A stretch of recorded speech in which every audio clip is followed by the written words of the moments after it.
So I heard that you need some art motivation. Well, you came to the right place. And as you watch me draw these throughout this video series, I'm gonna give you everything that you need to keep it going, whether you're going through good times or bad times or just low points. And that starts with, how do you keep your art alive even when you feel like you wanna give up? I wanna let you know that most people are gonna give you the worst possible advice, because the people that are closest to you, the people that are in your support group, the people that care about you, they're gonna say things like, oh, hey, you need to watch what you're doing. You need to be careful with yourself. You need to take care of yourself. And then they're gonna drop this gem on you. They're gonna tell you, you need to be realistic. Realistic? What does that mean, realistic? Why are they telling you that? Well, this often stems from a really loving place. There's a big problem with that, which is that they're forcing you into their version of what their subjective reality is. Because just to be honest with you, what is realistic for you is like chump change for somebody else. Like, just to be honest, like if I were to hop back into my life 20 years ago, I'd be like, this is a piece of cake. And if that version of me were to jump into me right now, they would probably have a heart attack, and I don't blame them.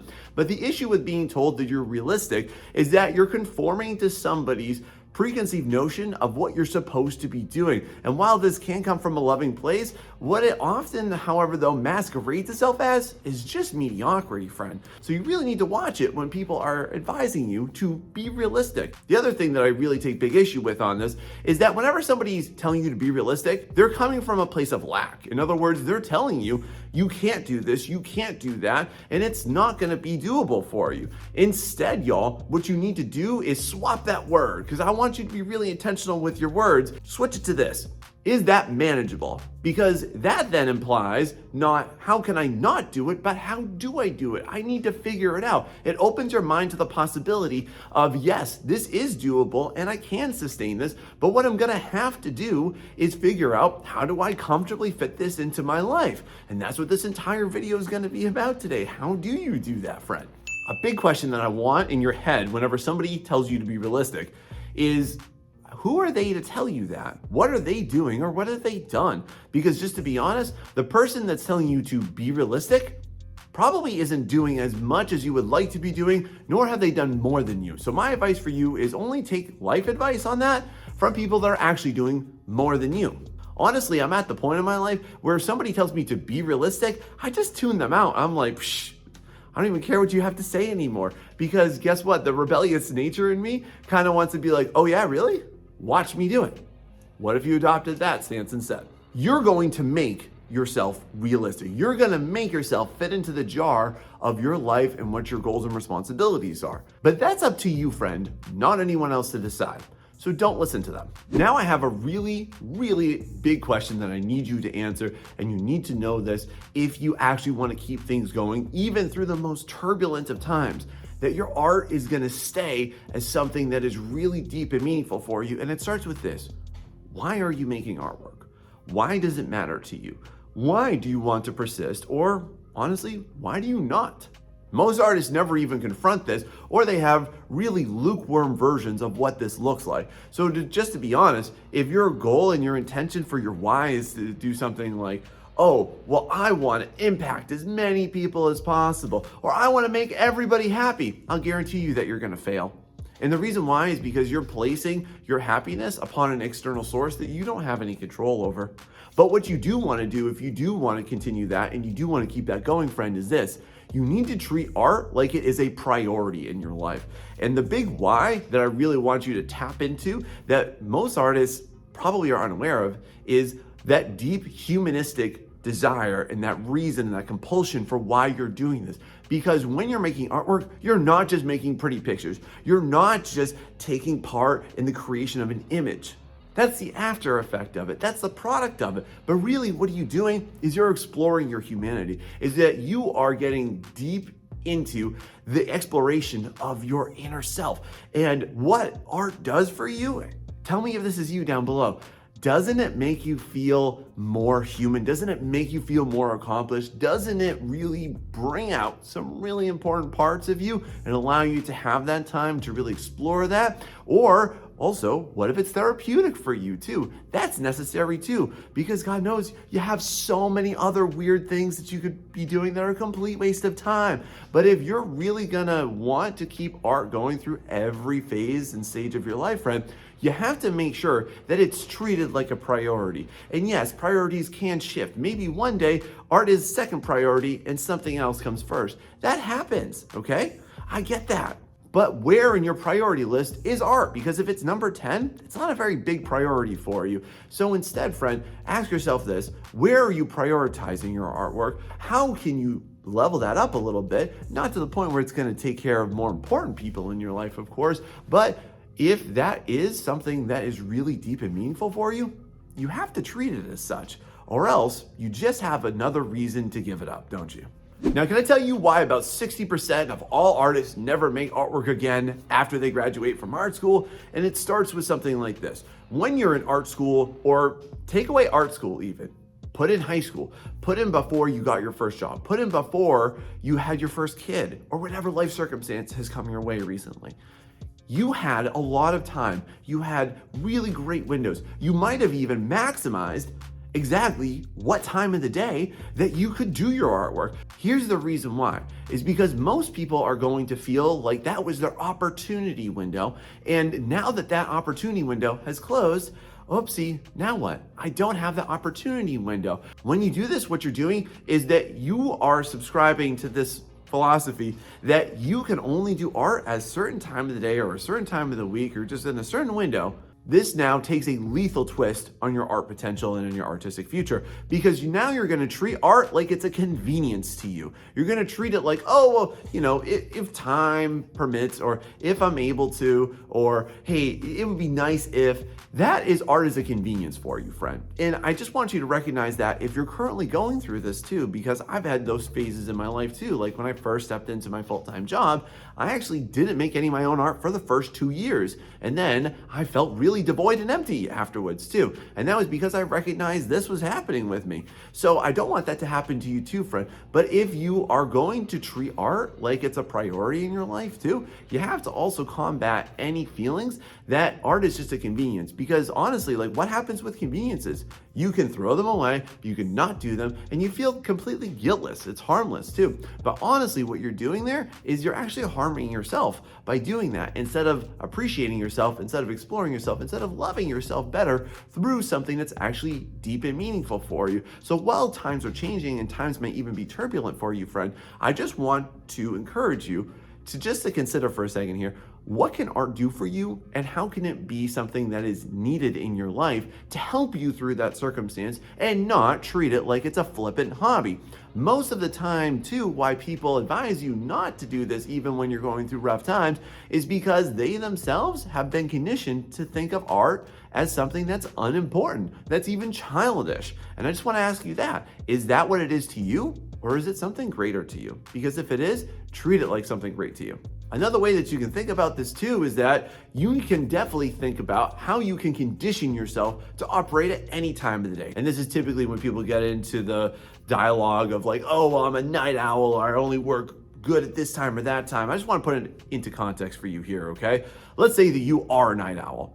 Let's also say, however, though, that around 6 a.m. a bear breaks into your house. Are you just gonna be like, oh, that sucks.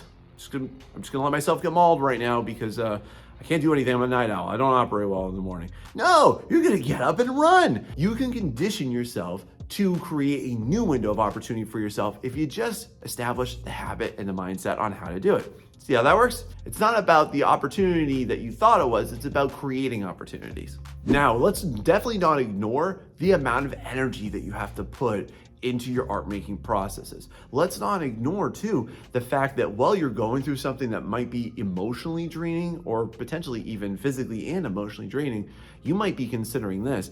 Well, what if I don't have the energy? What if I can't put myself into a really good place on how I'm actually going to be able to pour myself into my artwork? Is this you, friend? Tell me about it. Now, if I could offer you a slightly different perspective on this too, this might help to change it for you.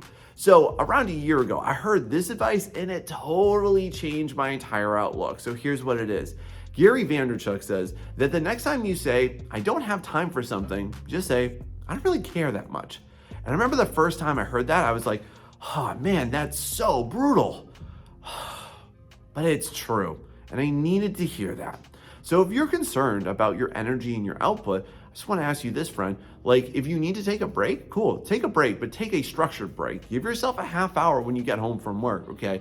Have dinner, sit down, give yourself like an hour, and then do something with it, okay? If you've got kids, how do you structure that around them? There's definitely a way that you can manage yourself and manage your energy, because I just want to ask you this. Why are you considering putting more time into things that you do not care about as opposed to doing the things that you actually do care about and the things that you actually want to do? It's a little absurd how easily we can talk ourselves into putting maximum energy into things that do not affect our lives in any deep and meaningful way. But we will talk ourselves out of doing the things that actually are meaningful for us and will actually propel us to a better future. You gotta admit it. It's right, isn't it? Why do we do that to ourselves? So don't do that to yourself, friend. Now, here's a curiosity I want you to wrap your mind around. So as you're going through your life and as you're going week to week or perhaps day to day, you're going to go ahead and you're going to schedule everything that you don't want to do. You're going to go ahead and make a calendar so that you don't forget about mom's birthday or your doctor's appointment, your dentist appointment, your vet visits. You're going to go ahead and remember the meetings that you need to do and the emails that you need to do. You're going to make your to-do list for everything that you need to do for work. But hold up. When's the last time that you scheduled any time for your art? That's probably why you can't keep it alive, because you're not making it something that shows that it is as big as of a priority as everything else in your life. This is something that you should do. First off, why would you schedule more time for things that you don't even care about, that don't even make a big impact on your life, as opposed to something that really does or really aligns to your dreams? Look, friend, if you've got that amazing IP, that amazing dream job that you want to get, or that amazing project or game you want to work on, your current life circumstances might not be supporting that. So you just need to think, how is you not scheduling your time going to change that? Because it won't. Another big hurdle that I think a lot of people go through with this, and I can connect to this personally on this, especially because I used to not make artwork when I first got my full-time job for a couple of years, is that you will invest loads of time and loads of energy into your job. And then you'll get home and be like a comatose zombie. Is this you? Tell me about it, because I totally get you on that. But here are two things you need to understand. First off, someday when you die, your job will be posted within 2 weeks of your death, okay? I've always said that whenever I pass away someday, hopefully they'll name some type of art building after me and everybody will cry, and then my job will be posted though. So you're replaceable, okay? Here's another kind of brutal reality that I heard a while ago. I want to share this with you, which is that your job is the anesthetic to your dreams so that you don't achieve them. And the first time I heard that, I was like, whoa, that's so heavy, but it's so true, because there are so many of us that invest all of our time and our energies and our efforts into our jobs that we forget about everything outside of our jobs. And guess what? Your job can drop you like that. Didn't COVID teach us all that, by the way? Some like 20 million people in the US alone lost their job within a week. So why are you investing all of your time, all of your energy, and all of your scheduling that honestly could replace you in a heartbeat? Look at this two ways. Number one, look at this from a daily standpoint, because on average, most people waste 2 to 3 hours a day just on their phone alone. So if you're doing that, you can schedule like 30 minutes. It's not gonna be a big deal. A lot of times too, people will be like, oh, but Sean, I don't have any time for my artwork. Oh, really? But you logged 30 hours on Pal World in the last month? Didn't have any time? Or you just didn't want to make time? Be honest with yourself though. You can make time because it's something important to you, isn't it? You can also look at this in terms of, what can I do in a week? Stop feeling bad for what you don't do in a day and start looking at it instead of, what can I do? How many hours can I log in a week? How many hours can I log in a month? And therefore, how many hours can I log in a year? Way more substantial to look at it that way, isn't it? Now let's talk about how art making is generally, it's a pretty sedentary lifestyle, isn't it? And then your job might also be around that too. Your job might entail you sitting down at a desk. Your job might entail you just being completely stationary for long periods of time. And then you're supposed to come home and then somehow go ahead and jump right back into that? I get it from you, okay? And this brings in the topic of, how do we balance our activities and our health and our art? And that's a very legitimate concern, isn't it? Especially when life starts to get tough. You're gonna feel like you don't wanna be active, like you don't wanna take care of yourself. So how do we combat this? First off, how about we totally reconsider how you're doing your art and where you're doing it too and what your current setup is like. So like, for example, do you maybe have a window somewhere in your home where you could move your art desk to? Maybe you just need to feel like you're outdoors more even when you're inside. And this especially be good, like, I don't know, like when it rains or when it's inclement weather, you could be over there in front of that. That way you get a little bit more outside, inside. Can you start to implement like some more plants, either live plants or fake plants? It's all good. It all feels the same anyways. Start to design your space so that it's going to support your need to want to get outside too. And then also, like, how many of y'all are drawing on iPads? You don't have to draw inside, y'all. Go outside. Maybe you need to go someplace. Maybe you go to a park. Maybe you sit outside on your porch. Maybe you go ahead and you sit on the street somewhere on a bench and you're just drawing right there. You can do that too. Can you do that if you have a laptop of some sort too? Like y'all drawing on Surface Pros and things like that. There are so many opportunities for you to get outside and do things. And then too, like maybe you want to invest into a standing desk. Maybe you also want to pair that too with another popular thing a lot of people that sit at desks all day do, which is they got a walking pad. I mean, you can buy one for under $100. It's not that expensive. So you can do these types of things in order to incorporate a little bit more physical activity into your daily activities. This can be for like when you're instead sitting down and you're looking up references, you're trying to get resources, you're starting to plan out stuff, you know, for your book or your comic or whatever. You could do that while you're doing it. Then too, think about this. Like, yes, you do need to balance your physical activity with it too. So make sure that you make some time, like a half hour a day into your art and a half hour into physical activity. Or heck, you could even go onto YouTube and do a 10-minute workout right now, right after you watch this video. So if you can do all of that, you can balance it. But what you're gonna have to manage now are your windows of time so that you actually make that time and don't find time to make excuses for it. See how that works? Tell me down below what you're thinking about doing for this. Now, the next thing y'all need to do in order to maximize your ability to do more art is like and subscribe to this channel. So please make sure you do that because I'm here to support y'all, friend, through all stages of your life. And if you could support me back, I'd appreciate it. Thanks so much. And now let's move on to this tip. Now, as you're going throughout the day, here's a little demon that's going to come up all the time and you're not going to notice it. You're going to be going throughout your day and then it's going to happen. And then you're going to be coming home from work and it's going to happen. And then you're going to be sitting at home with your spouse and it's going to happen too. What am I talking about?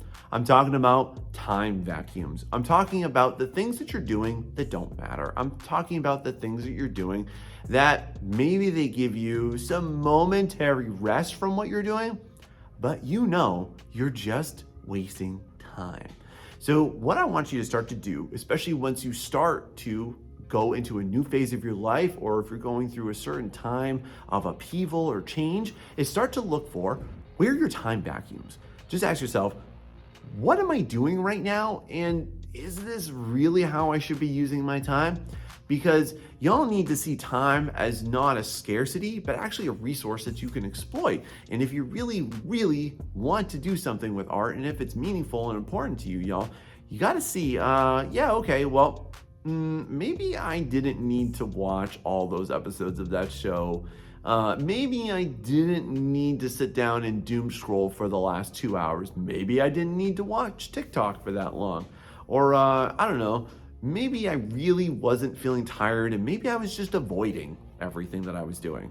You ever think about that? Another thing that you can start to do is look at, okay, how can I make my life more efficient? There's another really big thing too. So let's say, for example, that you're somebody that likes to bring actually homemade, home-cooked food to work instead of like going out to eat. So what can you do about that? Maybe you should take a couple hours on a Sunday or a Saturday and meal prep everything. Or maybe you could just do simple things throughout your day to make your time more efficient. Maybe you could make sure that you don't leave the laundry going in the dryer for 4 days off and on so that you keep forgetting to take it out and fold it. Maybe you prioritize those tasks, because honestly, what a lot of people do that I noticed, and I've done it too, I'm not talking to you as some type of like elite paragon on how not to do this, but I've done it too, friend.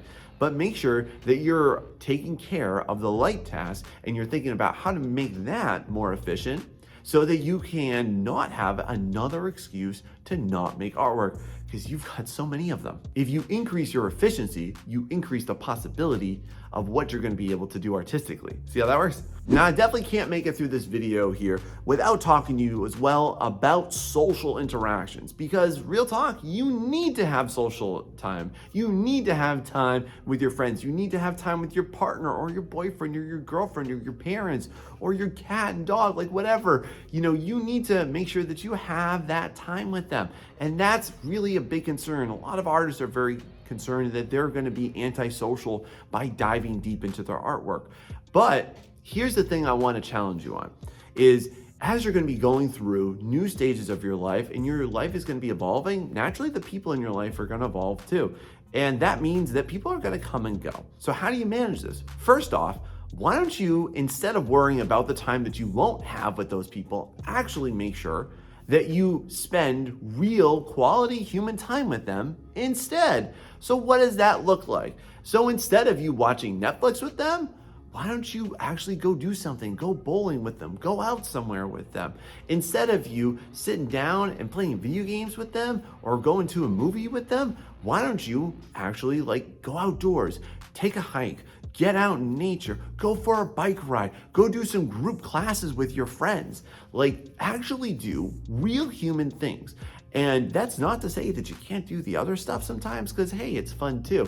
But listen, here's one thing that I want to advise you on, is that a lot of people have lost real human interaction in the last 20 years, and we need to bring that back. And that's how you are actually going to become a better human and become a more likable person, to be honest too, is when you're actually spending real quality human interactions. I would urge you to spend more meaningful time with them and less mediated time with them where you're in front of a screen, because that's not real time with them. Just because you're existing with another body or a collection and a sea of bodies around you does not make that real human interaction. Doesn't make that as quality of a human experience. So instead of you focusing on how much time you're putting into your social life, also focus on how are you using that time? What's the quality of the time that you're using with those people? And what are those activities like? Another thing that's really important at this stage is for you to really be committed to the art to the point where you're going to have conversations with those people. And what I mean is,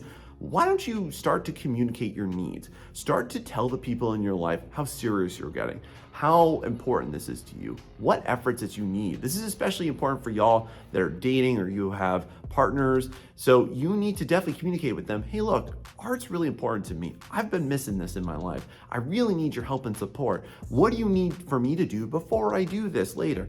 What do you need from me so that when it's time for me to make art for the next hour, I can do that from you? Or maybe you just need to tell them hey, honey, just so you know, 9 o'clock tonight, I'm gonna go and draw for the next hour, okay? By you communicating with them, you're gonna develop, first off, a standard, but also respect for you, because they're gonna understand what you're expecting from them and you're gonna communicate what you need to. That's how you're going to manage your social time, not by you inundating yourself with copious amounts of time with those people. That's not the same, y'all. Go for quality over quantity. Now, on the flip side of everything I just talked to you about, I gotta be real with you.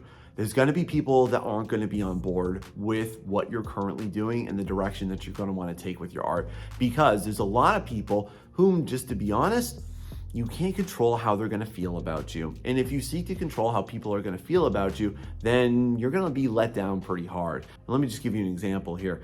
There's people in my life, as I was growing up and as I was changing and I was evolving, that people would say this, Jem, to me. They go, Sean, you changed. And I used to be like, whoa, what does that mean? Oh my God, have I changed?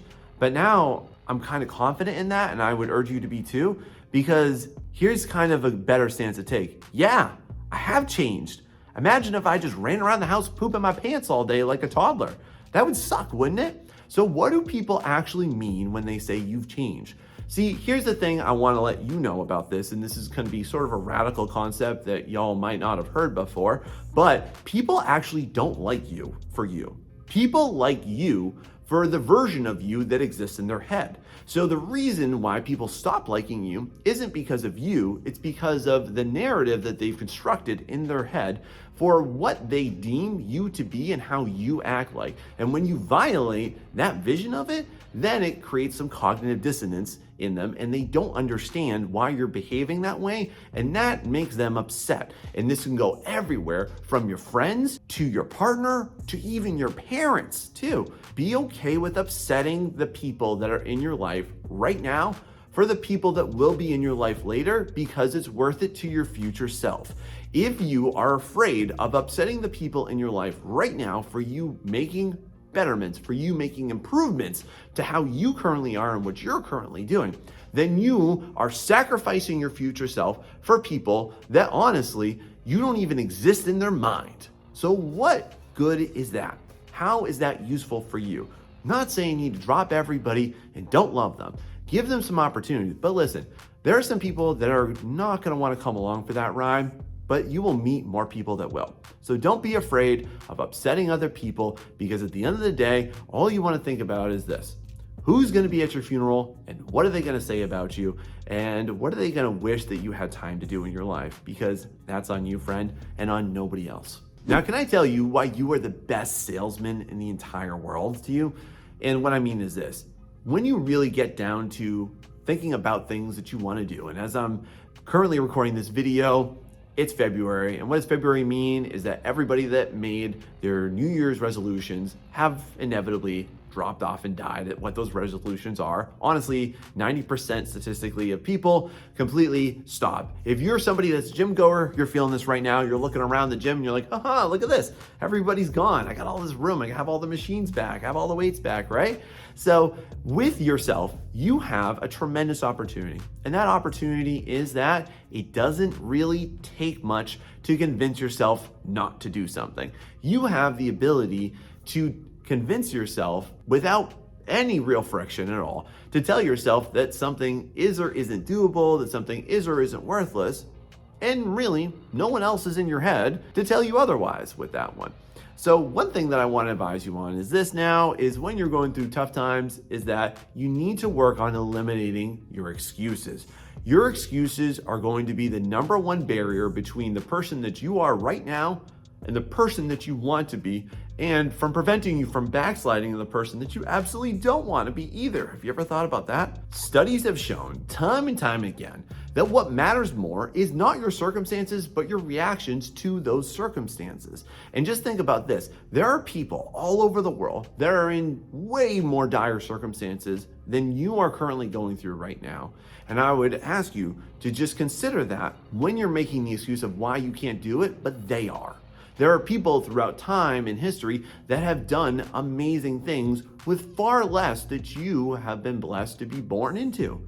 So even if you're not blessed with extreme privilege, that doesn't mean that you're not blessed with the current privileges of living in today's current society. Here's another thing that I want to ask you to kindly consider is, what labels are you subscribing to? And how do those labels not serve you? Through a lot of my life, I listened to people tell me how that would impact me, how I could or I couldn't do things, how I could or I couldn't learn, how I could or I couldn't succeed, and what I needed to do in order to be more successful.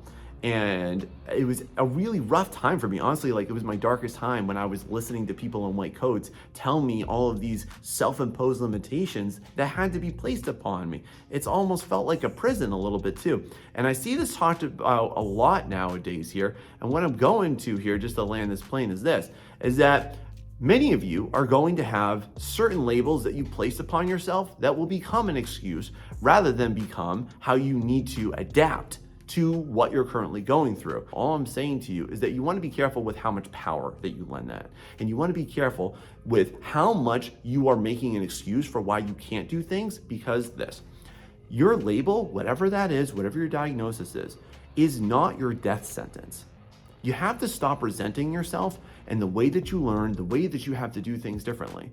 Because of what you have been presented with, you need to, instead of resenting yourself for it, you need to accept yourself, and you need to accept that there is a different way, and perhaps divergent way, that you can still be successful. Not, oh, I can't be successful because of X, Y, Z.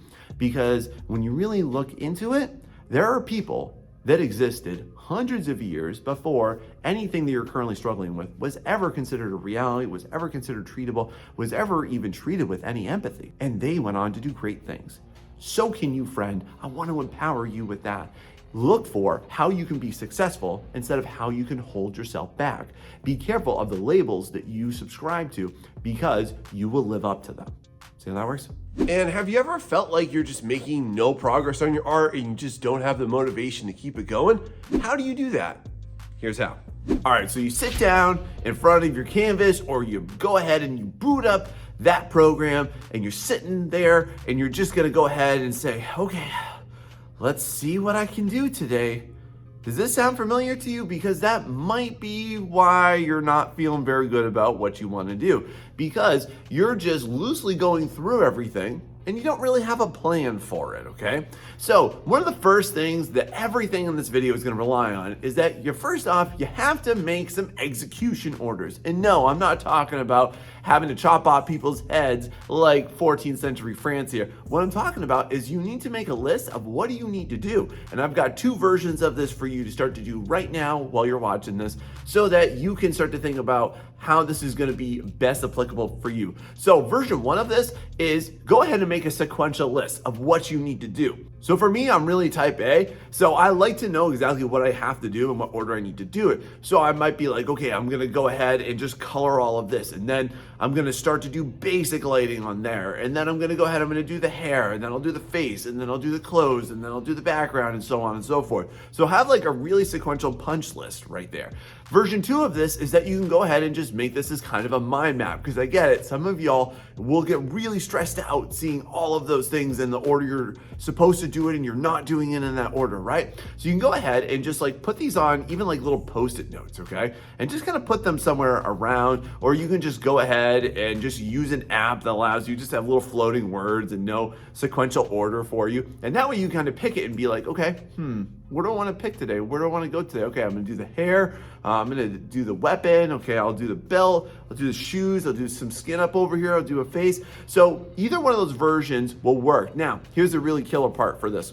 This will work even more efficiently if this is a physical list for you and you also have something to go ahead and execute it with. So what I mean by that is if you've just got a physical list, just crossing it off feels really dang good. If you've got a digital list, like bullet points, check that off. I get a lot of satisfaction from that. If you've got like them on post-it notes, let's say, I mean, do something fun with it. Go bring it to the bathroom and burn it in the sink. You know what I mean? Like just have something fun that you do. Do you throw darts at it? Like do something so that you get the visual satisfaction of actually accomplishing that task, but then also you get some physical satisfaction out of actually seeing and feeling like you did something with it. So try that out first, and then let's launch into this strategy. Now, are you somebody that can't sit down for hours and hours and hours on end and just grind out artwork, or maybe you feel bad because you lose focus all the time or you're easily distractible, right? So here's what you can start to do. There's a really great technique I want to introduce you to right now, and it's called the Pomodoro technique.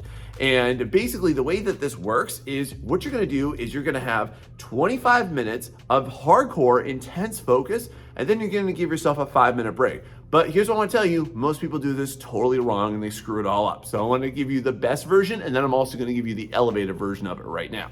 So in the Pomodoro technique, you want to go ahead and you set a timer for 25 minutes. And basically what that does is within 25 minutes, you can generally hop into your flow state, and you can generally do it faster than that. But then your brain is going to need a little bit of a break. So you give yourself 5 minutes off of it. Now, here's the thing that most people do wrong is that they will not actually be fully dedicated to that 25 minutes. So one of the things that I want you to do while you're executing on the Pomodoro technique is you need to have a notepad down next to you. And while you're working on your artwork, while you're intensely focused, inevitably what happens? Things fly into your brain all the time, right? So instead of you getting distracted, looking at your phone, going over here, thinking about something else you gotta do, answering an email, just write it down. Oh, gotta send back that email. Okay, oh, gotta take out the laundry. Okay, oh, gotta take out the trash. So have that and just write that down so you can still launch right back into it. Okay, and then the next part that people screw up really bad is that 5-minute break. Because I just wanna ask you, if you've tried this before, what are you doing on a 5-minute break? Because here's the thing you have to do, and you have to commit to this, is that it's actually a break. What that means is that you're not looking at your phone, you're not browsing the internet, because that's not a brain break, y'all. Your brain is still hyperactive and it's not in any type of rest state while you're consuming any other type of media. So what do? You want to get up, you want to walk around, go get a drink of water. It especially works well too. Like you can go like to your window, look outside, like go stand outdoors or something, and then come back to it, okay? Those are the two things that people royally screw up on the Pomodoro technique, but they say they're doing Pomodoro, but they're doing Pomodoro-ish and not Pomodoro. Now, here's the next version of this though, and I get why people don't like that time constraint of 25 on, 5 minutes off. Is because it's too short for a lot of people, myself included. But I'll actually let you know, I've been doing this for a long time. I didn't even notice it, except you can stretch the Pomodoro. So for me personally, I can work for about an hour to an hour and a half, and then I'll inevitably find myself like, oh, I'll need to go to the bathroom and get a drink of water, or I'll go downstairs and get a snack while I'm working on something, and then I'll come back to it.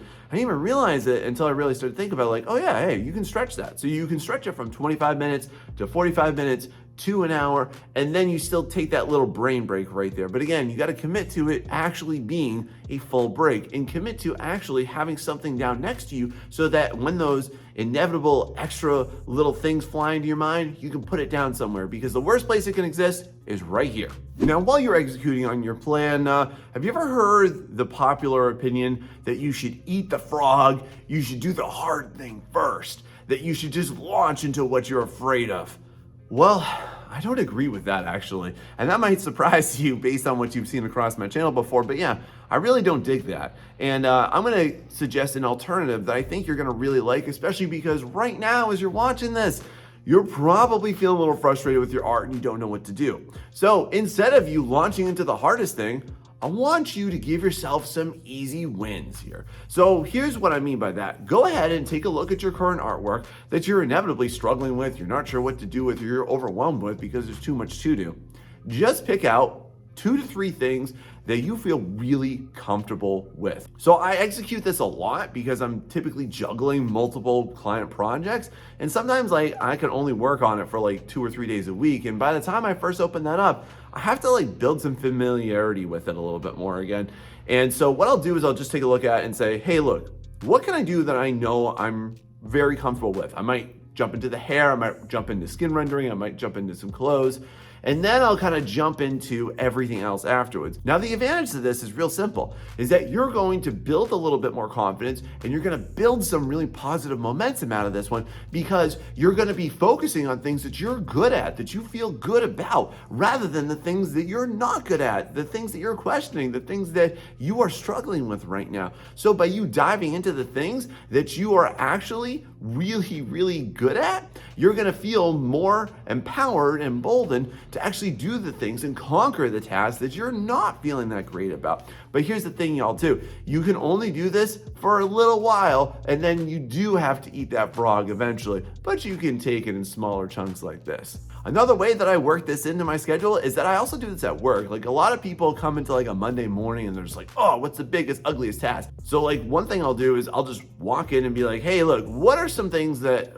I can get done in the next like 5 to 10 minutes that will just clear my list a little bit? So I encourage you, think about it like that too. What are some really easy wins that you can accomplish in your artwork right now? Now let me ask you, as you're inevitably working on that artwork, even if you're pushing yourself to go and do, and you're forcing yourself into it, do you feel like you're just getting tired with it?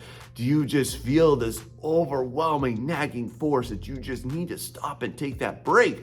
And now you're challenging yourself and thinking like, well, should I go and do that, or should I actually sit here and bang it out? Am I less disciplined for it? So here's my personal technique that I recommend for y'all, and I call it 30-minute sprints, okay? So if you start to get into the mindset of like, oh, I'm too tired, this is too much, I'm too fatigued on this one, listen, just allow yourself 30 minutes to work, and then at the end of 30 minutes, I give you permission to go ahead and back off and take a break from it.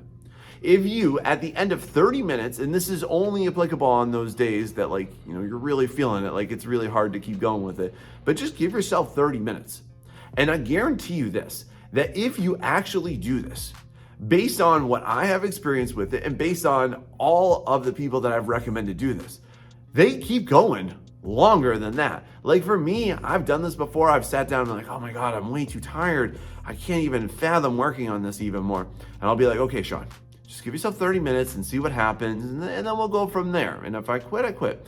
And sure enough, like I'm still going like an hour, 2 hours, 3 hours later, because that's kind of what I've done. And I've built up that momentum. A lot of times, what you're feeling and the exhaustion that you're feeling is actually just the emotional resistance to the artwork versus the actual labor involved for it. Because once you get into that flow state, it feels good, doesn't it? So you want to jump into there and decrease that resistance by just giving yourself that allowance. Try it out. Okay, so now you've been working on your artwork for a little bit. You're making some progress. You're starting to gain some momentum. And got to stop. Got to go take care of that. Got to stop. And now you got to call that person. And whoa, now you have to go ahead and respond back to that comment. And now you have to go over here. The big problem here is that there are way too many distractions and your mind is flowing elsewhere instead of into what it needs to, what you actually want it to. And you're kind of feeling like you can't control that, right? But here's the thing. You can control that, friend. It doesn't matter who you are. You're totally able and capable of controlling that. But what you need to do is you need to learn how to kind of train that excitable little puppy to sit down and heel when you tell it to. So here are some things that you need to do, and it starts with eliminating all of your distractions.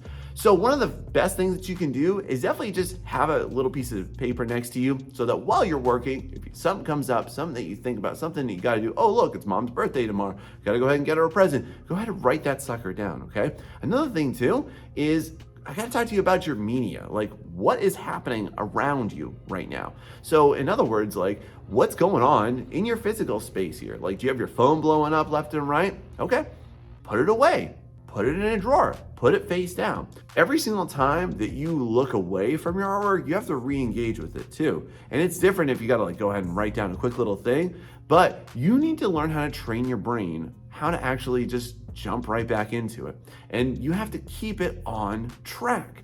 So what I think that it will really help you is managing that distraction. Another thing you can start to think about too is what's going on around you and how is that or is that not helping you? Like for example, like I listen to YouTube videos a lot whenever I'm in the process, but I really carefully curate it so that I don't have to look away from it. I don't have to just disengage with my artwork and go ahead and do that. And here's another thing too. How's your physical space? And what I mean by that is like, are you taking care of it? Because if it's really messy, it's like no wonder you're distracted because it's a mess around you. You got cups over here and candy wrappers over there and food up over here and dirty dishes and plates and stuff.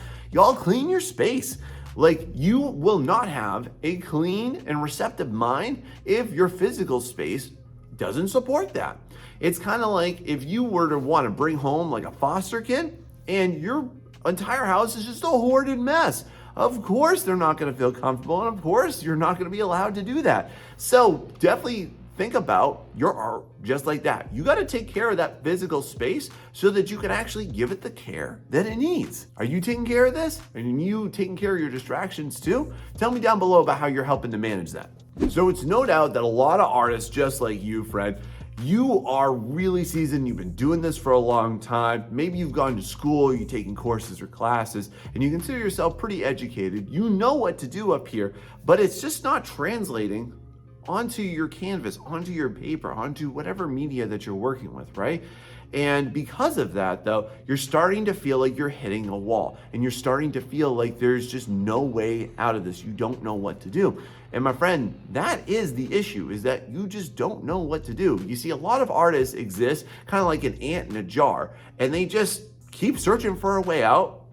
But you kind of have to understand this, is that in you leveling up and getting to the place that you want to be at with your artwork, you have to destroy your own ignorance, because at the same point, like you can only do to the extent that you know how to do. So my friend, I want to definitely invite you to be a part of some type of artistic community, whether it's really big or really small and just a couple of people, just you and one other person, whatever.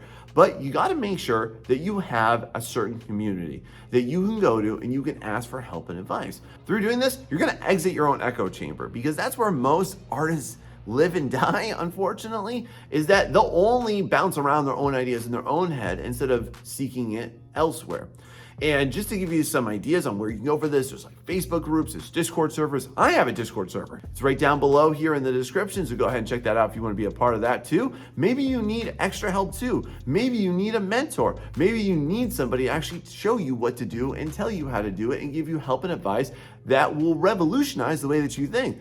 For example, like I have my own mentorship. You can check that out in the description too and learn all about it and how it's helped transform the lives of many artists just like you too.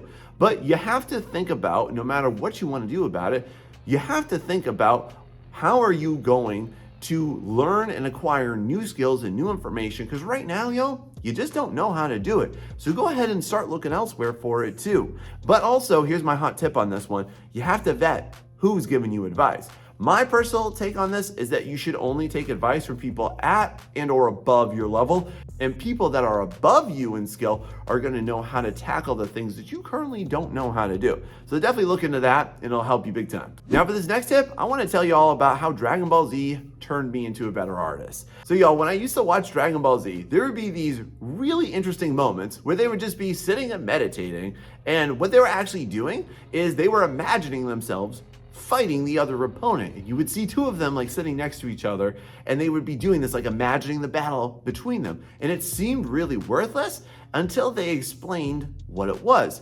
And what this process is called is image training. And I want you to image train yourself too into being a better artist. So when you hit that wall, when you're not sure what to do, or hey, just when you're out and on the go and your mind is bored, you're not doing anything, I want you to do this. Start thinking about what you're going to do and how you're going to do it, but you have to do it in a very specific way, my friend. Do it like this. I want you to, in your brain, imagine yourself actually painting. I want you to imagine yourself drawing that thing or sculpting that thing or painting that thing. I want you to imagine how you're going to do it in the order you're going to do it with the tools that you're going to do it.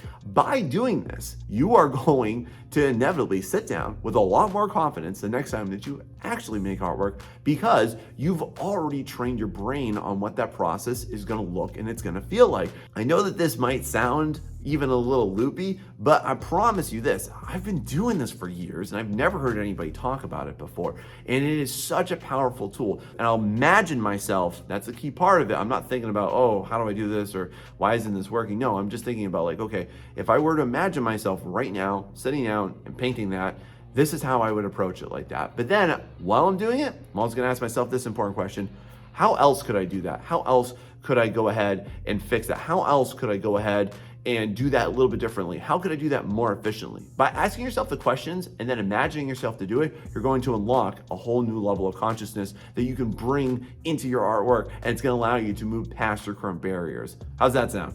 Now, as you're looking at your entire artwork, you're probably overwhelmed, especially if you're looking at a really ugly work in progress right now. You're probably like, oh my God, look at all of this stuff. There's so much to do. How am I gonna get this done? I've been working on this for so long. So what should you do?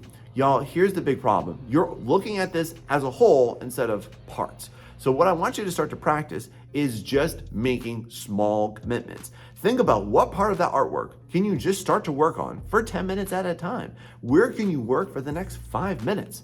And after 5 minutes, or whatever duration of time you want to work on for that, go ahead and leap on to the next one. You've got that list that we assembled in step 1. So now just kind of pick where you want to go with it. The biggest thing that most artists will do is that they'll too often just sit back and get stressed out. And they'll just think about what they need to do and all the stuff that they have to do and all the stuff that they still have to do and all the stuff that they don't know how to do, all the stuff that they're scared of doing.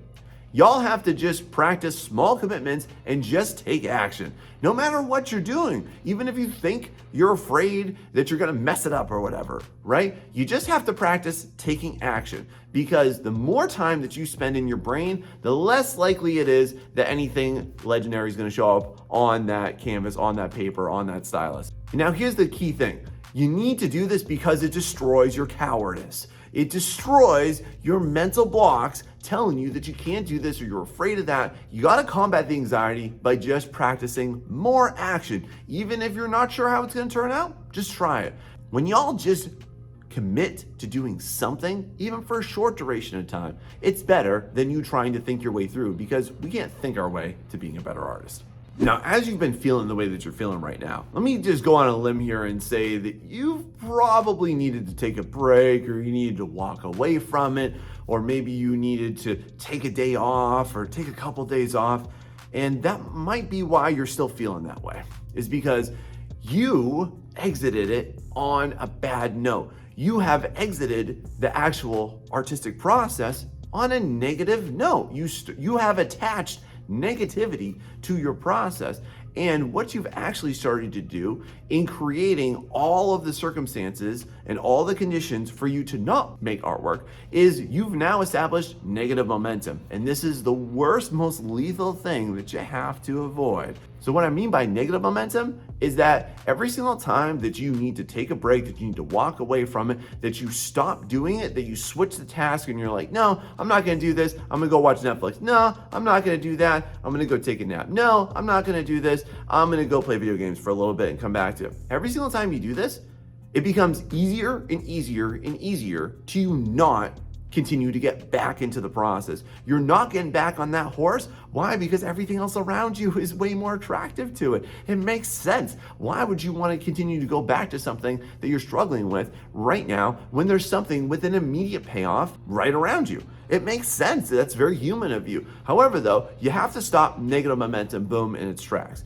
And here's my personal method for doing this one is you have to put a limit on it. Okay, cool. You want to go ahead and take a break? How long? Give yourself 10 minutes and get back into it. Okay, you need to take a day off? Sure, take a day off and then don't make the excuse to do it again. If you need a day off, okay, cool. You have to commit to the next 2 days to get back into it. One of the key things is that whatever your break or whatever your delay in your artwork is, it can't be disproportionately in favor of non-art making and then sacrificing the time that you're actually art making. So here's my personal recommendation for you. Let's say, for example, that you're just like, oh man, this is really stressing me out here.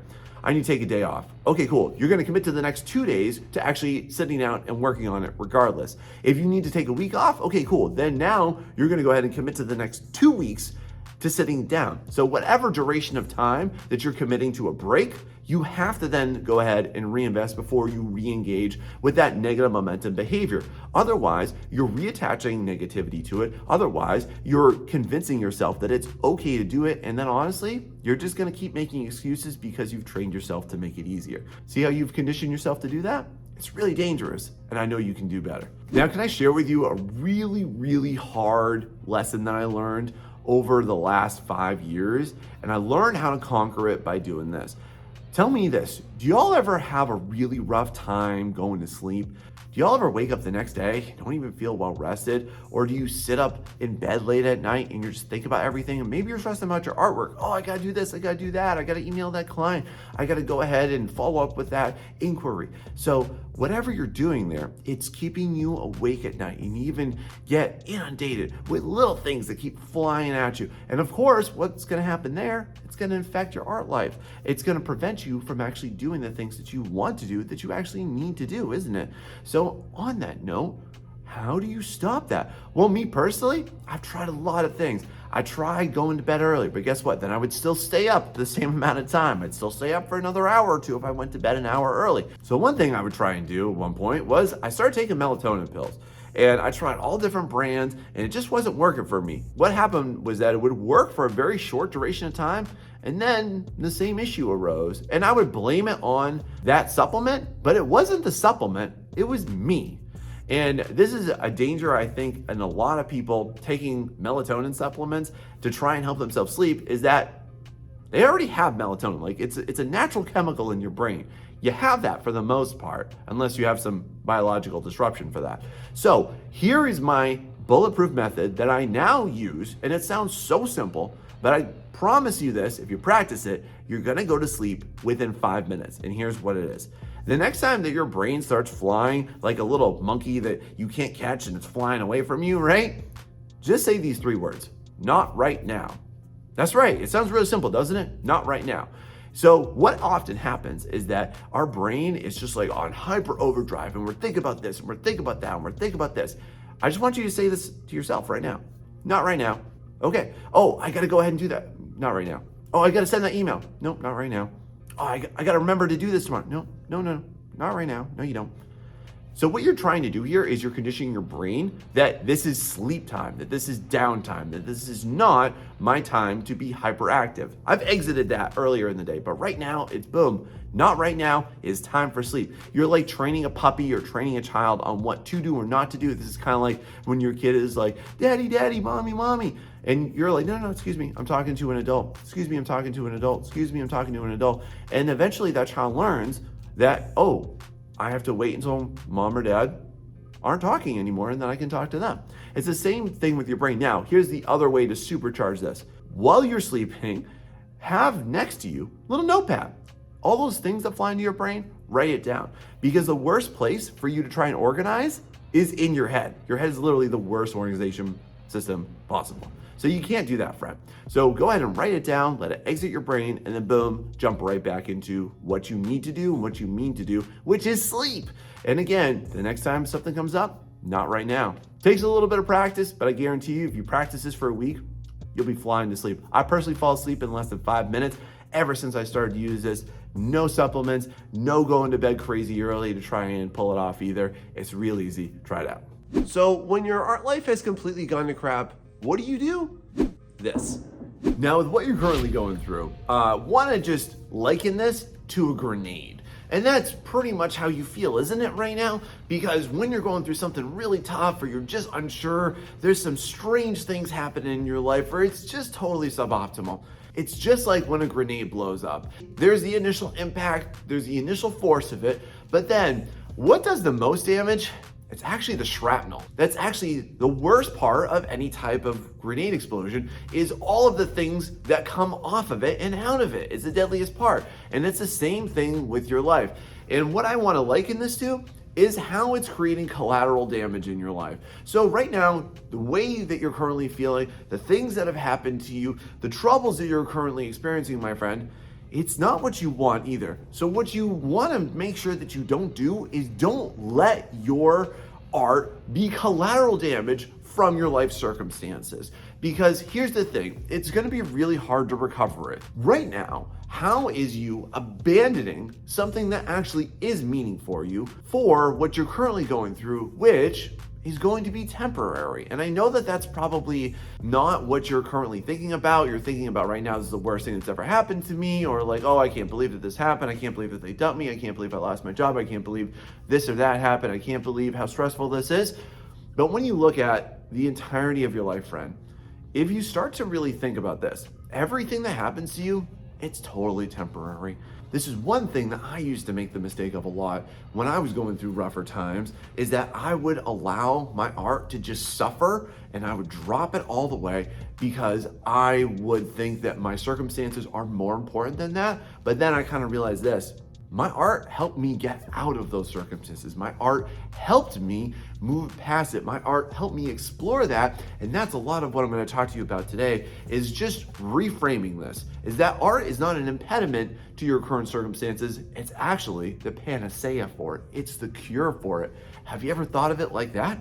Now, let me tell you what a thermostat teaches you about how to be a better artist. I know it sounds weird, right? But hear me out. How does a thermostat work? Well, if you've got it set to heat, what'll happen is that it'll rise up to that current number that you set it at. If it's at cool, then what happens is that it'll lower down to that current number. So one of the things that you want to think about is that when you are experiencing turbulent times in your life, you need to kind of pick how much art time that you want to dedicate throughout a given period of time so that you're going to hit it. And y'all, here's one thing that you need to know. You're either going to rise or you're going to fall to exactly what that number is. Whatever that standard is, however many hours you'd like to set forth into art making, you are gonna hit that number. So just like a thermostat, you'll either rise or you'll cool yourself down to meet it. What this also then entails is this, is that a lot of y'all are just not even using any type of metric to gauge how you're doing it, and you're gauging it totally inefficiently. Because one thing that I used to do is I used to feel bad about how much time that I would dedicate towards my art in a day. And you might have heard this advice too. If you've ever been told that you just have to make art every single day, I totally reject that. I really don't think that that's a very manageable way to go through your life, friend. Instead, look at it like this. How much time can you dedicate in a week? In a week, that's not that hard. Like, look at it just in a week. And whenever I invite people to go ahead and do this and track their time on it, what they'll find is that they're amazed at how much time they're able to do. Because most of you are gonna feel terrible about what you can't do in a day, but you'll be amazed at what you can do in a week. Look at it like this, friend. If you could only fit in 5 hours of art making in 1 week, that's 240 hours a year. That's crazy. Regardless of what you're going through and regardless of what you're thinking about and how your art is gonna fit into your life, don't measure yourself using really lousy metrics. You want a metric that you can stick to that's gonna make you feel good and you're gonna see and feel big results, because the more encouraged that you are, the more encouraged you are gonna be to raise your art thermostat. You ever think of it like that? Now, if you're a good artist or you're somebody that's been doing this for a while and you've got some great hopes and dreams, the number one thing that you're probably going to be told is that you need to plan this out. Look, I've told you this too, but here's one thing that you might not have really thought about, and it's what Murphy's Law taught me. Inevitably, while you're going to be making your great goals and your great dreams and you want to plan out all of this time that you want to be making artwork, you kind of have to expect things to go wrong at the same time. And that's what most artists don't account for, is this kind of flexibility time that you need just to understand that not everything is going to go your way. Not everything is going to go according to schedule, and that not everything is going to go the way that you intend it. You're never going to have an optimal version of it. So then therefore, one of the things that I would definitely recommend that you do is sort of develop, of course, some type of a plan, but kind of do it in maybe 3 different ways. First off, what's a suboptimal version of it? What's a balanced version of it? And then also, what's the optimal version of it? What do each one of those look like? I want you to have that in mind, so then that way you have kind of a barometer, you have a metric to know, how is this week going for you, okay? Here's the other thing, is that when you expect this now, this sets you up for one of 2 scenarios. And you have to be really, really careful about which one you're gonna fit into, because there's no gray area, friend. When you're afflicted with tough times, when you are currently going through something that is suboptimal to what you wish it was, you are gonna fall into the camp of either being a victim of it or you're gonna be a victor of it.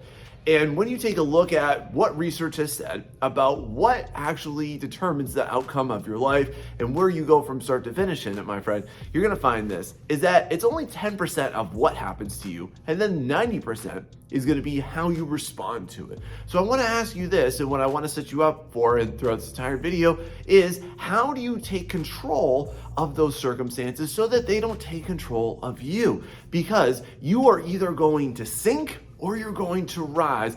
And y'all, I don't want you to drown, because your art means something to you, doesn't it?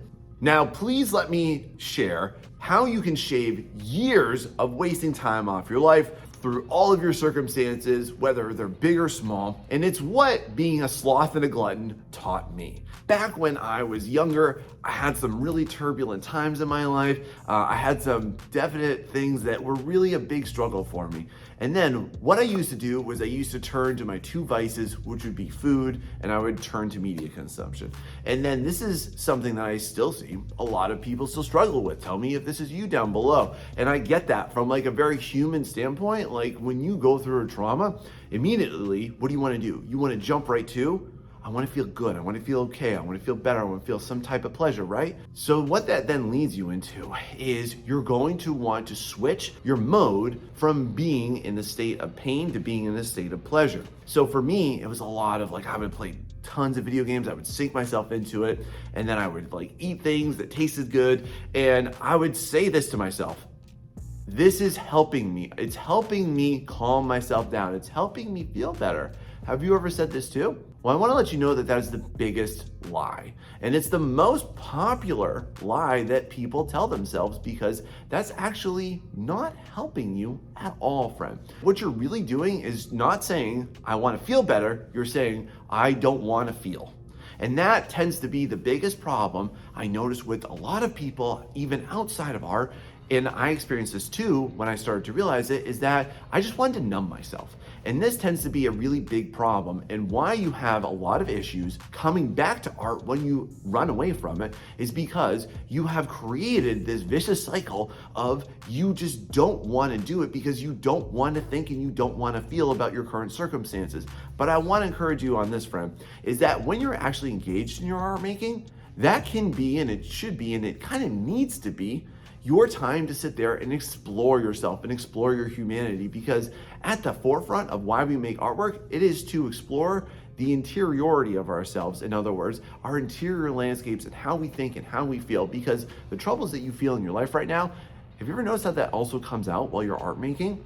That's a good thing. So if you are currently experiencing some rough times, don't run to vices, don't run towards consumption activities, run towards instead creation activities. Run towards mindful activities rather than mindless activities. Become aware of it so that you can shut it down faster.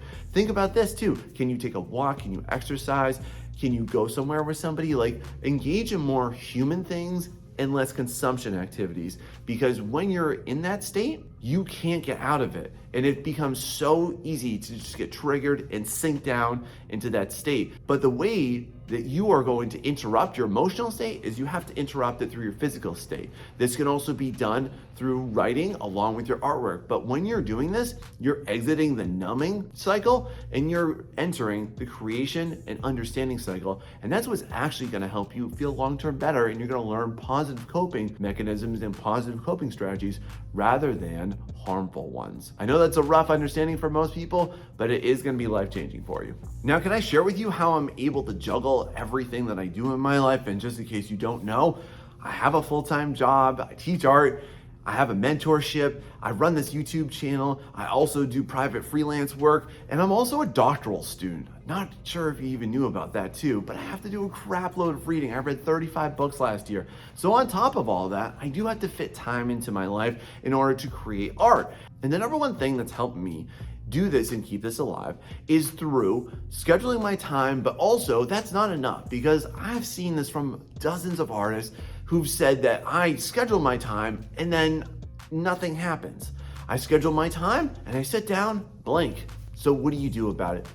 My suggestion to you, friend, that's helped me is you have to think about how do you maximize and optimize that time. When you are on a very fixed schedule, when you're on a very finite amount of time that you have in order to make art, again, we're gonna view that throughout a week and not a day, but you do have to juggle it in the course of 24 hours, of course. So when you have that finite amount of time, you have to think about how do you ensure that you're gonna know exactly what you're gonna do. So how do you do that?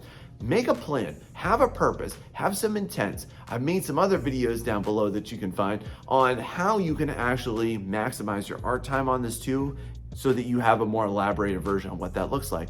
But also, like, clean your space. When you're done making artwork for that day or that certain time frame, clean it up. Get everything set up so that the next day you don't have that resistance, you don't have that barrier to you entering into it. Think about what you want to do. One thing that helps me is that I put all of my work on a Dropbox and I look at it on like my lunch break, I look at it when I'm bored, and I start to think about it and I formulate like, okay, I want to do this, this, and that today. I want to work here and here today. So when you enter it with a plan and you prep for it and you remove as much resistance and as many barriers as possible, you are going to be able to maximize the efficiency of what you want to do, so then you don't sit down, open up your laptop, and make the excuse of like, I don't even know what to do.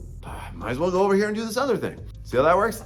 Now, for those of us that have families, that have roommates, that have kids, do you have kids, by the way, and you're trying to juggle artwork, right? That's a struggle in and of itself, right? So while you're doing that, how do you make sure that everybody understands what you need and how you feel about it? So what I see an error that most people do, and it's something that I used to do as well too, is that do you ever assume that everybody in your life knows how important this whole art thing is? Do you just assume that because somebody knows that you're an artist or knows that you have a tablet or knows that you have an art studio that they just know exactly what you need? Do you just assume that because you've been with somebody for like 10 years or more that they just fully grasp the gravity of how important that is to you and your soul and your being and your purpose in life and what your goals and aspirations are? Because here's an error that I used to make that really prevented me from moving forward and leveling up faster, is that I would not communicate it with the people that were really close to me. I would not tell people that, hey, this is really important and here's what I need. One of the things that I especially see, and for those of you that are parents, you'll kind of relate to me on this right here, is that especially when you live really crazy lives, kids getting in and out of bed, and you have smaller and smaller windows to work with for your art time, is that you really need to talk to the people in your life and let them know how important what you're doing is and when it's going to be. And I want to encourage you right now, start to talk to the people that are around you. If it's your parents, if it is your roommates, if it is your spouse, even if it's your kids, let them know how important it is that during X to Y time, you are going to be making artwork. Say to them, and it's okay to say like, hey, look, honey, I love you. Just want to let you know that between 8 and 9 tonight, I need to sit down and I need to make some artwork. Let your kids know, hey, look, mommy, daddy is going to be sitting down and I'm going to be doing art. I need you to just go ahead and go play and not bother me. I need you to go ahead and feel okay with giving some type of physical signal. Maybe you need to put a sign on your door. Maybe you need to lock the door too. You want to create some type of communication system that respectfully lets the people in your life know that what you're doing right then and there is important, needs to be happening without interruption. Unless there, of course, is an emergency, then you are going to have those people, A, also value the time that you have, but then B, also respect you. One thing that you can't ever assume is that people can just read your mind and that because you have this value of artistry in your life, that you should expect everybody else in your life to adopt that same priority level because they don't have it. So make sure that you're talking to them about it. You'd be so surprised at how many people will be way more supportive of you when you let them know that you need that support. Don't be afraid to. So can I tell you what Full Metal Alchemist Brotherhood taught me about how to balance your life? So if you're not familiar with that, the magic system is called equivalent trade. And then all the characters in there would reconstitute those materials into weapons or objects or attacks and stuff. You need to have something in order to create something else. In other words, you need to have fuel for the fire, okay? Just stay with me here. So in your art life, you're gonna have things that come up, you're gonna have things happen, and you're gonna have your time stolen at certain times. You're gonna have certain things that will come up that will remove you from what you've currently scheduled it to be, which should be an art making again, right? Okay, so what you need to also think about now is how are you going to execute that law of equivalent trade? And what I'm talking about is how do you rebalance? So you meant to have 30 minutes to an hour of art making time that day. Okay, the next day, now you need to do 2 hours, okay? Or now you need to go ahead and sprinkle that throughout the rest of the week to hit it. Let's say that you had an entire week blown up. Let's say you had a death or something like that, okay? Be human, be with the people, be with the things that matter. But then I want you to think about this the next week. How do I rebalance those scales, okay? I think about it a little bit like this too. So recently for me, just like a few weeks ago, my cat died. And just to put this into context, I had him for 14 years. I had him since he was a kitten. And that hit me like a ton of bricks. It really did. And I canceled like everything that I was doing that day. It was a really hard and slightly traumatic day. He just went down really hard, got sick really fast, like over the course of 2 weeks, went from being here to not here. And that's really tough. And I know that I'm talking about an animal here, but I'm sure you can relate to this from a person too. I mean, just at any point in any day, you can say hello to somebody and then that night say goodbye to them, right? So on this note, just want to share with you this, I executed this too. So that day, got rid of everything, cleared my schedule. And then the next day I said, look, that happened. What am I gonna do about it? And what is my purpose? And do I want to disrespect my friend, my little buddy's spirit by making an excuse not to do well for my life? Or can I use that to fuel what I want? Do I want to remember the good things? Or do I want to disrespect him and then also tell him that I made an excuse to not live my life happily without considering the spirit that he gave me and how he brought joy into my life and energized me? I want to keep that energy going. And then what that spurred me to do was then I rebalanced. I set it aside for the next day. And then like the clients that I had to meet with, people in my mentorship, I set that aside for the next week. Think about how you can rebalance your life and don't think about just how you can axe it and be okay with it. Because if you axe too many trees, you're not gonna have a forest anymore, are you? Now, while you're going through all your trials and tribulations, I wanna ask you this. What do you not have any of? Now, as you're wishing to be compelled to create more artwork and you're wishing that you had all of the energy that you need, you're gonna say this famous phrase, I don't have motivation. Sean, I don't have any motivation. How am I gonna sit down? I don't have any motivation. I just don't have any motivation to create art. My friend, motivation is not your trouble. Most people overvalue motivation and undervalue what's at the core of why that's even important. And here's what I want to clarify for you. Did you know that motivation actually doesn't even matter? Did you know that motivation isn't even that important? Because when you really boil it down, all motivation is spark. It's just the initial aha. Because listen, you've probably been motivated to do things and then not done them. Hey, I should go to the gym today. Nah, just kidding. Hey, I should eat healthy today. Nah, just kidding. Hey, I want to make art today. Got this new game? You've been lured away from doing certain things. So what does that tell you? Motivation isn't enough. Motivation isn't the thing that you need. Motivation is not your concern. And if you're buying into this idea, then that is going to be your trouble. And you need to remove that word motivation, and I want you to replace it with this, my friend. What's a discipline? And how do we get there, though? In between motivation and discipline are habits. Just think about this. How is this habit that I'm doing right now going to contribute to what I want to do in my life? How is the habit that I'm experiencing right now going to make me into a better artist? Is this a habit that's going to facilitate my growth? Yes or no? Is this a habit that's going to contribute to me growing the person I want to be? Yes or no? When you start to ask yourself those questions, then you're going to be elevated to a much higher level of artistry, but also as a human being and growing into life that you want. And one thing that you may not know is that art saved my life, and I think it can do the same for you. Here's how. So my journey in art actually started by me being a very confused and alone child. You see, I grew up as a child of divorce, and that's not that uncommon, especially in the US, and that really impacted me, that affected me. And what affected me even more was the fact that my parents used to manipulate me against each other. And I think this is a really toxic trait that I've heard of from a lot of people too, and tell me if this is you, from people that grow up in this type of situation. But I'm gonna tell you, one of the best things that ever happened in my life was around the time that I was 5, which was that I just loved to draw. And that is when I really developed my penchant. Like I can look back on my life and say, that's when I did it. And I learned this really critical thing about art and why it's so important to you is that it helps you make sense of nonsense. When you're growing up, when you're a really small child, like my parents split when I was 6 months old, so I was just a baby. And growing up with that, it just doesn't make sense. You don't understand the resentment towards each other, or you don't understand what's going on in your life. And I just want to ask you too, like, how can art help you understand and make sense of things when things don't make sense? Because there's so many non-traveled paths that we go through in life, isn't there? And being involved in art really helped me explore some really nonsensical things that just did not compute with me at the time.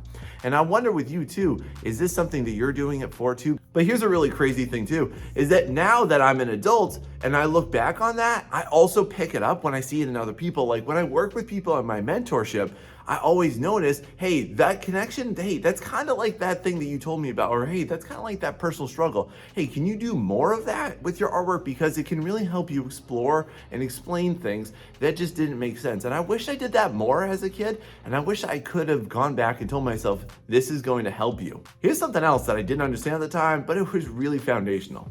So if we fast forward some years, now I'm in middle school, and I started to notice this trend that I think is still ever prevalent to this very day. As I went through all my grade school experiences, everybody loved to draw. And whenever you see elementary school kids, they're so excited to go to art class, right? But by the time you hit middle school, y'all, there's this weird phenomena that happens. And I'm gonna explain it because I don't think anyone else does very well, which is that there is a big art drop off. Have you ever noticed that? Have you ever noticed that by the time y'all hit middle school, that there is a significant reduction in the amount of people that are still pursuing art, the amount of people that think that they're not good enough, that think that they suck, that think that there's absolutely nothing that they can do with it, that they think that no matter what happens, that they will never be decent at art, even much less great, okay? And this starts to stem into what I think is probably one of my greatest understandings and my greatest philosophies nowadays, which is that I think people start to develop a talent complex.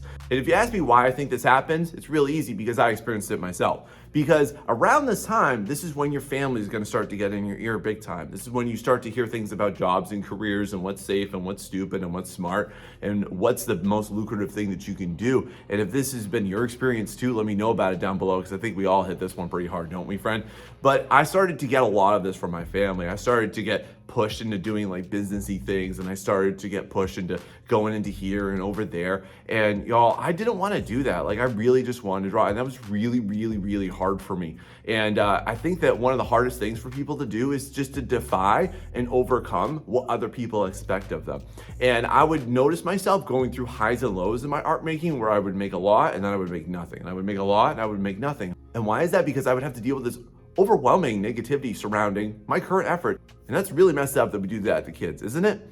But it happens all the time to artists.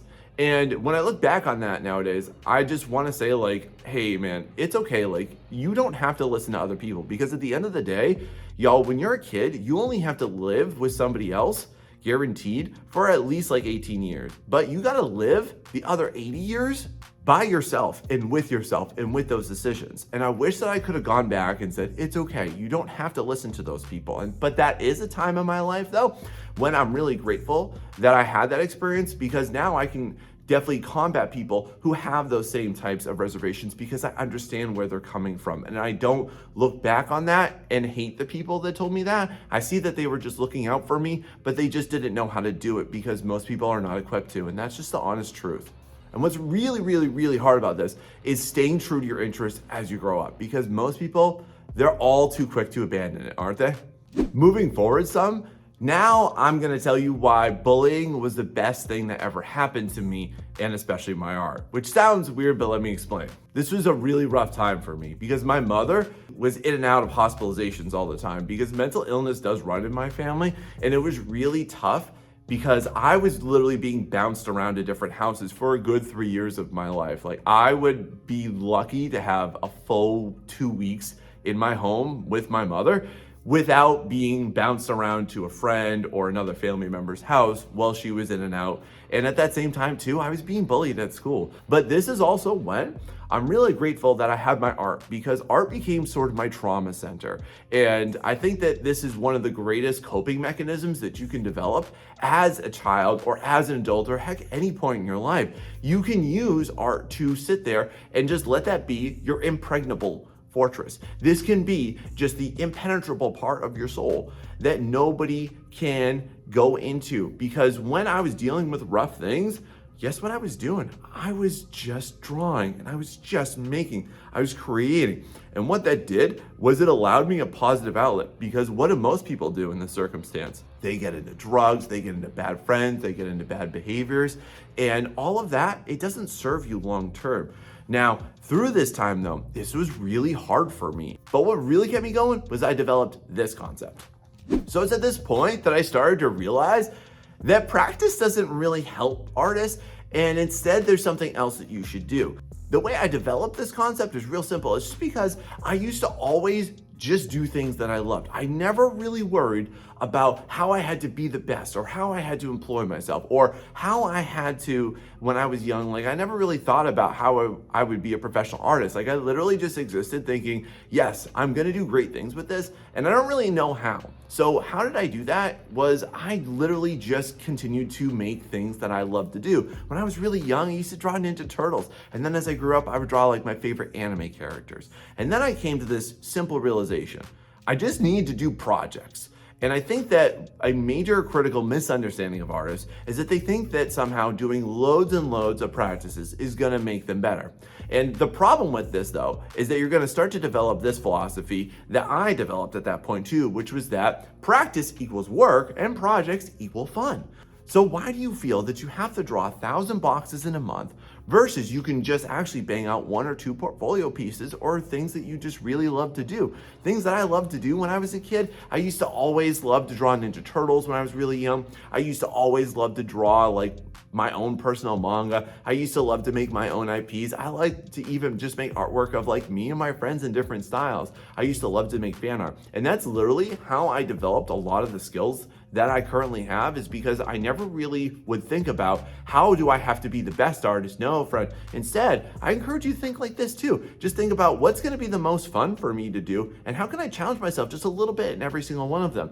Because I promise you this, if you are fully engaged and you're fully focused and you're fully loving what you're doing while you're doing it, you're going to get a lot farther than people that are only practicing, where they're just scratching the surface of what they could do. Instead, you're going to be giving yourself full pieces that will actually fulfill you. And if you also have this type of philosophy and this type of mindset like I'm talking about, then please consider liking and subscribing to my channel down below, just so that you get more content like this to help you along your journey, friend, because I know you're gonna make it.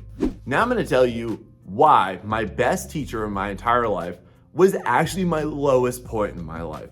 You see, by the time I got to high school, y'all, that was a really dark time for me. I was really fat and I was continuing to be bullied, and it wasn't cool and it wasn't fun. And the reason why I got that way was because I couldn't always deal with what was happening with me. So I turned to food, and I had a really nasty food addiction. I'd say part of that is also just because of a culture of food from being part of a big Italian family. And then aside from that too, I was also really struggling with the fact that, I'd never had a relationship with anybody. I'd never dated. I've generally been alone. I've been dealing with all this stuff at home, and my art was definitely my safe place. But then I hit a really critical wall. I started to look at my life and I gave myself a full evaluation, and I saw everything that I didn't have. And that then led me to this understanding, was that I needed to actively pursue and take charge of where I was and where I needed to go. What that then did is it empowered me to start to take a look at where am I currently and where do I want to go in my life? How do I want the next 16 years of my life to go? I started to question myself. I started to take a look at everything. And then this is also when I started to get super serious about art, because I was never the best in high school. And I'm going to say it was never the best in art, period, at any point in my life. But being more involved in art, I learned, also gave me the confidence to pursue and to make some big changes in my life. So basically, over a summer, I literally dropped 70 pounds. That was a really big change for me. I also started to talk to girls more and more. And I realized that the more that I started to evolve my art, the more I started to evolve myself at the same time. And being more bold in my artwork and chasing the things that I wanted to do and growing my skills the way I wanted to do it also enabled me to really shape the foundation of my entire life and the entire structure of it. And through this, I realized that the number one thing that you always have to do is you have to create a compelling future. And are you currently struggling with this? Because I want to ask you, how can you start to use a compelling future as a baseline for you to start to work towards everything that you want and wish for? Now, moving into my college years, I started to learn, why do people resent atypical lifestyles, and why do they resent people that try harder than them? And the reason why I came to this is because at the time I was working just your standard minimum wage jobs, and I worked at home improvement stores, and I also worked at supermarkets. And through all of that, y'all, I discovered that people generally have very low expectations of artists, and specifically on what their potential is for it. So have you ever heard people tell you things like, oh, well, you're never gonna go anywhere with that, or you're gonna be working here forever, or you can try to do that, but it's just not gonna amount to anything? Well, here's the thing that I did kind of notice, and I used to get really mad about this until I just realized this, is that they're really just talking to themselves. And one thing that I came to realize is that if I had listened to every single naysayer in my life, then I would be exactly where they are, and I would be as miserable as they still are about their current lifestyle. And the reason why this happens, friend, is because people don't like them feeling insecure by being around more ambitious people. And around this time in college, I was also feeling insecure. I was feeling insecure because I was never the best in my class. And I would look at my peers' artworks, and that would make me kind of go crazy. And then I would also look at this time, like the internet was a big, huge thing, and we had big, huge communities like DeviantArt and ArtStation starting to pop up around this time too. And I would look at those artworks and be like, how am I ever gonna get there? And how am I ever gonna do this? But then I realized this, that I had to embrace being extraordinary. And I also had to embrace doing things that people did not deem to be valuable, or they deemed to be insurmountable, or they deemed to be impossible. And I also found this, and I got encouraged to do this a lot, actually, because in the previous summer, I met my wife. And that was a really transformative experience for me. And at the time, though, we were just dating, like, she had no problem with the fact that I wanted to be an artist, and she had full rock solid belief in me. And the reason why I think that happened was because that was the energy that I was starting to put forth into the world, and you'll start to attract more people based on how your current outlook is. So what that enabled me to do, and thing that I would encourage you to do, friend, is just consider this, that you're going to attract the people into your life that deserve to be there based on what you're putting out in there. And if you can embrace being extraordinary and you can embrace your efforts and you can embrace the fact that your efforts are going to amount to something amazing, then they will indefinitely amount to something amazing. Have you ever thought of that? Now, post-graduation, when I started to enter my career being an art educator, I learned from teaching others how that taught me more about myself and about artists in general and gave me perspectives that nobody talks about like this. So throughout my career, I've always struggled with how do I help students not be dissuaded and not be disinterested and to keep going with the artwork, because I noticed that they were feeling the exact same ways that I felt when I was growing up, and they're getting the same noise and influences in their ears exactly like I was, and some of them even worse than me.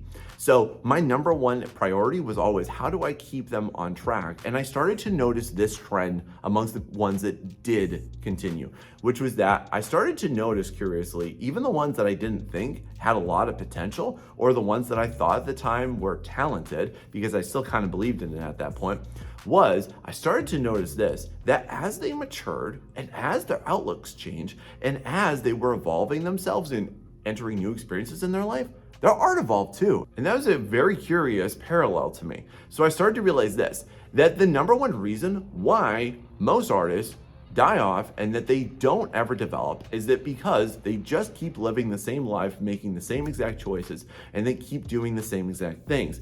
Whereas what you need to make sure that you understand is that you cannot dissociate the art from the artist, because you're interconnected. Your art is literally a reflection of your humanity, is what I started to develop. And this is really, really foundational for me, because at the same time, I was starting to notice in myself while I was helping others, and even though I was doing great at my work and everything and helping more and more artists as much as I could, that I was feeling empty inside. And I was not serving myself. And this is around the time that I wish I had made this decision earlier, but being new to digital art, I started to think I should start to get into commissions. And this is a really, really big evolution for me, and something that I wish I had done years earlier, but I did not have the confidence in it because I noticed that there were a lot of flaws in what people were saying about it.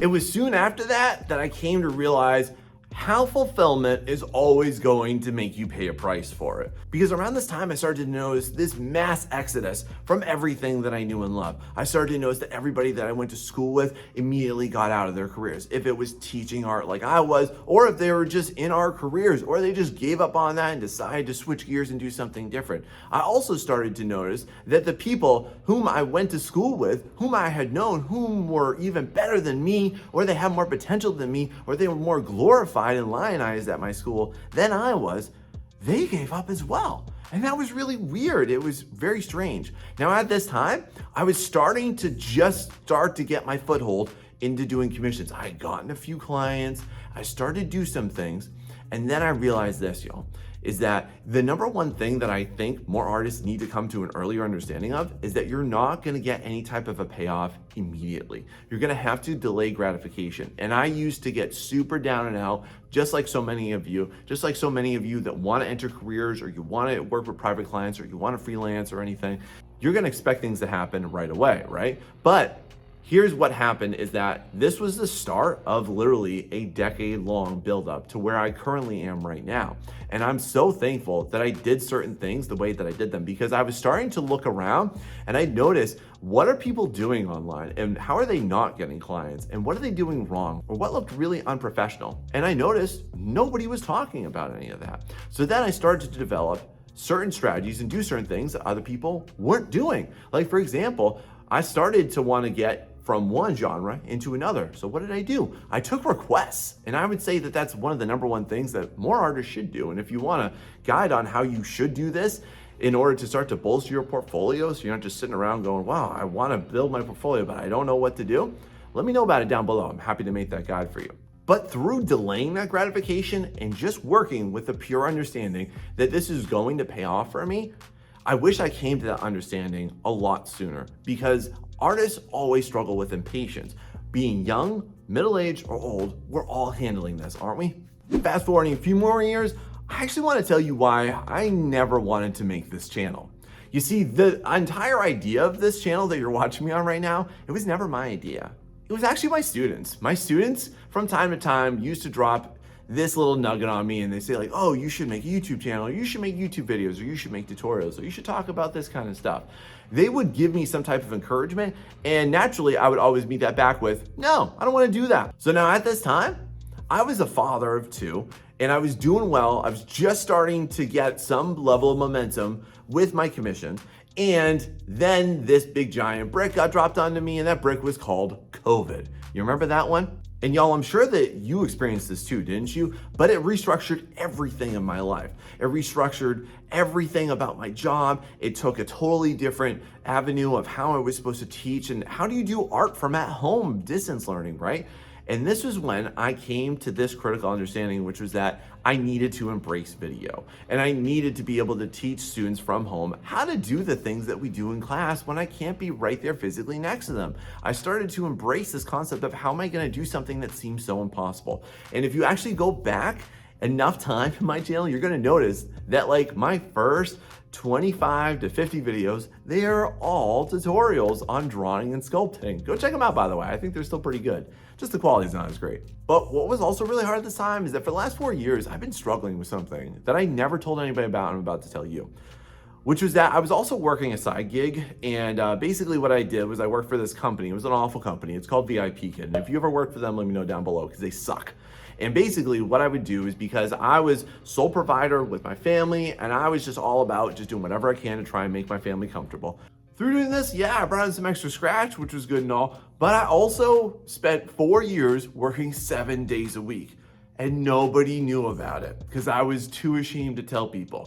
And then COVID threw a massive wrench into that because right as we were starting to come out of it, the company decided that they would no longer have foreign teachers teaching their children. And that was per Chinese government mandate. So literally within 24 hours, I completely lost that. And I was feeling really down on it. And then I just decided this. Number one, I would double down on commissions. And that was the best thing I ever did in my entire life because that's what brought me so much of what I'm currently able to do and offer. Number two, I also decided that if I'm gonna lose that, I'm gonna pick up something else, and that was YouTube. So thanks so much for you. And if I had not made the choice to go ahead and really double down on both of those, I might have never met you, and you might have never heard some advice from me that I hope has impacted you in some positive way. Another reason why I really appreciate YouTube is that it's gone ahead and it's allowed me to have another accountability system in place because I feel like I want to make more artwork because I want to help more people and I want it to accompany my content. So y'all, this really taught me a really significant thing, which was that oftentimes you need to go with your gut on what you need to do and what passions you need to follow, even if it doesn't make sense. All right. When I first said I wanted to do this, I definitely had people in my life that said that this was not a good idea. And I kept it a secret for a long, long time. There are some people that probably don't even know about it. But if I did not follow this, I would not have been blessed with all of the amazing things that have come out of doing this. So y'all, you need to follow your passions, even when it doesn't make sense, even if nobody agrees with you. Why? Just because you feel it in your gut. Just go for it. Now, moving into my present self, I want to tell you why I am super excited at all my prospects right now from everything that I started, honestly, 15, 20 years ago, and why that's taught me more about myself through helping others. Because you might think to yourself right now, it's too late to start. I don't have enough time. You might be as old as I am and you're like, Sean, there's just no way I could do anything. And you know what? Here's the best thing I can say to that. You might have heard that the best time to plant a tree was 10 years ago, but the second best time to do it is right now. So just start it. There's nothing holding you back other than you, friend. And you won't ever be able to realize that potential unless you actually go for it. Because for me, through teaching thousands of students throughout my career, and then also speaking to hundreds of thousands of you that have watched my channel over the last few years, this has been an immensely gratifying experience to be able to try and impact you. And this has also taught me something really important that I think is really going to help the art community as a whole, is that we need to be more open, y'all. And this is something that if you watch my videos across my channel, I don't really hold anything back. I want you to know everything. And some people might think that that's stupid, but here's my counterpoint to that, is that if we all do better, then we all win more. And it changes the entire landscape and the entire perception around art. And wouldn't that be wonderful? So instead of you guarding all of your little tips, start helping people with it. How can you help other artists? I've done this through a lot of different ways. Like, for example, I have my Discord community. You can go ahead and join that down below, totally free for everybody. And then too, I also offer one-on-one mentorships the link down below. See how my art clients through my mentees have been able to just totally transform themselves in such a short period of time. Definitely check that out if you're interested in working with me. And then I would say the most significant thing that has really impacted me through teaching is just through being a father. And me being the father of 2 sons and creating a different type of atmosphere and a different type of environment than what I grew up in that I talked about today. It's really taught me about how it's so important for us to leave our legacies. And I think that YouTube for me is my legacy, because I think about it like this, and this sounds kind of morbid, but I'm just being honest with you. If I were to die tomorrow and my sons at their current ages, they might forget what I look like. They might forget what my voice sounds like. I might start to become like a ghostly specter in their life. You know, that guy that used to exist. But this is also sort of my message to them. Every single one of my videos lets them know a little bit more about who I was, or who I am. At least I'm not dead yet, you know? So think about how what you're doing right now is going to impact not just the next hour or the next day or the next month, but years from now. Because your art contains your personal message, and that's something that will never be silenced. Isn't that pretty wonderful? Now, you have no shortage of reasons to doubt yourself in your art, but did you know about these hidden reasons? Check these out.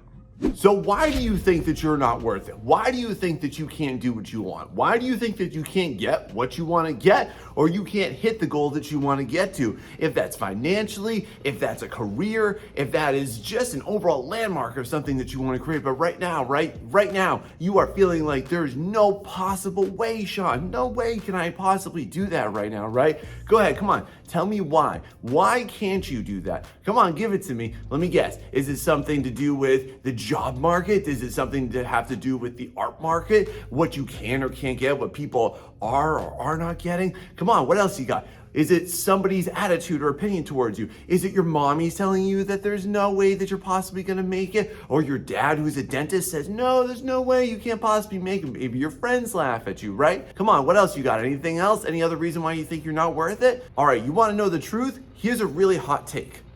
Right now, you aren't worth it. That's right, I didn't stutter. No, you aren't worth it, but not for the reason that you think, friend. Because I want you to hear this correctly from me. What I'm saying to you is that right now, the way that you currently are, no, you're not worth it. You're not worth that big goal. If your goal is to go from $30 commissions to $1,500 commissions, no way, you're not worth it right now either. But that doesn't mean, though, that you are going to be that way forever. There are way too many artists that think of themselves as completely static rocks of human beings, and they think that how they are right now is the way that they're always going to be. And I want to challenge that for you. Just look at yourself right now, take a picture of yourself, and then check that out in about 10 to 20 years. You will have physically changed, but did you change as well? Because if you want to get to the place where you want to get to, the inevitability is that you're going to have to change. And if you don't change, then guess what? No, then you're still not worth it. But you can easily step into the person that you want to be, and more importantly now, the person that you need to be to do the thing, to get the thing, to get the stuff, to do everything that you actually want to do. You can do that, and it's not going to be that crazy, and I'm going to show you how to do it in this video. But it has to start with this. You have to understand that the person you are right now, the you that is currently watching this, no, you're not worthy of doing the thing that you want to do or get. But it's not going to be that way permanently, because how you are right now is not carved into the fabric of the universe. But if you believe that, it will become a self-fulfilling prophecy. See how that works? But we're not done yet. Now, how you currently are, again, you've got some limiting doubts and beliefs, right? Don't you? You think what you can, you cannot do. So then, therefore, that begs this question. How do you combat that? How do you challenge those beliefs that you have right now, those thoughts that you're currently feeling? And how do you move past that? Well, what do? Do you just try to inundate yourself with positivity? Do you just give yourself some affirmations that aren't even true? Do you just every single morning wake up and go, I am rich, I am beautiful, I am successful? But then you look at yourself in the mirror and you're like, I'm not any of those things, right? Do you feel this way too? Man, I cannot stand it when people only subject themselves to false positivity. That is so toxic and it's dangerous for you too, friend. And that's why I'm not about that life. But listen, here is what you can do, because you're probably wondering, well, Sean, what the heck do I do instead? You need to recognize that there's going to be a cognitive battle between the person that you are right now and the person that you want to become. And that is not easy. And haven't you ever wondered why that is exactly? Well, look, we're definitely going to talk about that. But you need to know at this stage that you right now have to understand that if you can set yourself and the conditions for yourself to fail, then it also stands to reason then, friend, that you are also the person who's going to be in control of your success. You can set yourself up and give yourself the conditions to succeed or to fail, but you are in control of that and you can't place that externally. Once you realize that you're in control, then that puts you in a power position to actually do something about it, because you can do something about it, and I'm gonna show you how. All right, now, I can't wait to hear this from you down below, but tell me your excuses. Come on, bring it on right now. What you got for me? Tell me about how you're unconfident, how you don't like talking to people, how you've never had any success before, how you've never had clients before, how you've never busted into the market before, how you have no industry experience. Tell me, come on, what else you got here? What else? You got something about how you weren't born into the right place or the right people or the right type of affluence, or hey, maybe you failed a little bit. Maybe your art's not that great right now. Come on, I know what you're thinking right now because I've been there through all of this. And now, naturally, you're trying to think about this. Well, I want to do all that, Sean, but you're probably thinking, but I just don't have the confidence. Does this sound like you, right? Well, here's the thing that I want to let you know. You're putting the cart before the horse, and that is why you're not able to change anything and evolve into the person that you need to be in order to get and do the stuff that you want to get to. The reason why most people never change what they're doing and why artists stay stale, stagnant, and then eventually, what do you think they do after that? Then they drop off. Then they stop making artwork. Then they give up. Then what you have to understand is that confidence is not a precursor to action. Most people would think, just like you, tell me if this is you, do you ever think that you need to be a very confident person to go out and do things that other people aren't, the things that other people are doing to be successful? Well, if that's you, then you've got it all backwards. In fact, what you're gonna find is that the more things that you do, the more confidence that you are going to attain. You cannot set yourself up for this failure condition of thinking that you have to be this magically confident person to be and do the things that you want to do, friend. Instead, what you need to do is focus on the actions. What you need to do is focus on what can I start to do right now that is going to challenge what I am currently doing right now. And then as you start to take more actions, you are going to feel more confident. You're going to feel more confident as you challenge what you're currently doing in your artwork, as you're currently challenging what you're doing in all of your practices, what you're doing that's different from everybody else and what you, at least you, weren't doing before. But if you set yourself up with the standard that your precursor to action is confidence, you're never gonna take action. But then you're also just being submissive to your insecurity. And that's not ever gonna lead you anywhere, friend. And I say that to you because confidence is built, it is not innate. But you can build confidence and gain confidence by doing all of these things. Now, y'all, the next tip that you gotta do if you actually do wanna step into the artist and be worthy is you gotta hit that like and subscribe, y'all, because I'm gonna be here to support you along your entire journey. And I can't wait to see what type of progress you make this year. So please help and support me and I'll support you right back. And now I'm gonna support you by telling you this. Now, would you like to know the guaranteed method that is going to build confidence? How would you like to know your step-by-step system for what you need to do in order to achieve and attain the things that you want to do? Well, it's going to start with, honestly, one of the most basic and primal human needs. And that, my friend, is your validation. And what I mean by that is when you're going to be taking steps towards the thing that you want to do. Let's say, just for example, that you wanted to build a more professional portfolio, okay? And right now you have nothing. You have nothing that you would actually want to showcase and say, these are the 10 to 20 things that I'm capable of at my best, right? Well then, what you need to do is you need that validation point of you doing and completing those 10 to 20 artworks, okay? If hypothetically you wanted to bust into starting to take some freelance jobs, right? You need that validation from that first client, just that very first one. You need that validation of knowing that, hey, somebody is willing to pay for me. Even if it's not going to be exactly what you want, you need that validation of knowing, hey, look, I feel really good. And this is what allowed me to start to get into the place of where I currently am, is I would put myself out there and I would get it. And then I would put myself out there a little bit higher and I would get it. And then I would put myself out there higher and then I would get that. And then I started to get more clients and more clients and more clients. And this is necessary in establishing your confidence and your ability to be assured that what you're doing is actually going to bring you to the place that you want to go to. But all too often, here's the death of it though, are you going to only gain validation from the end product or through the process? Because if you can't set up checkpoints for yourself, then you are going to fail. So what I would suggest to you is this: you need to break down that big, ugly goal, whatever it's gonna be. If it's to start to get commissions, if it is to start to bust into a freelance industry, if it is to start to just make your comic book or your manga, right?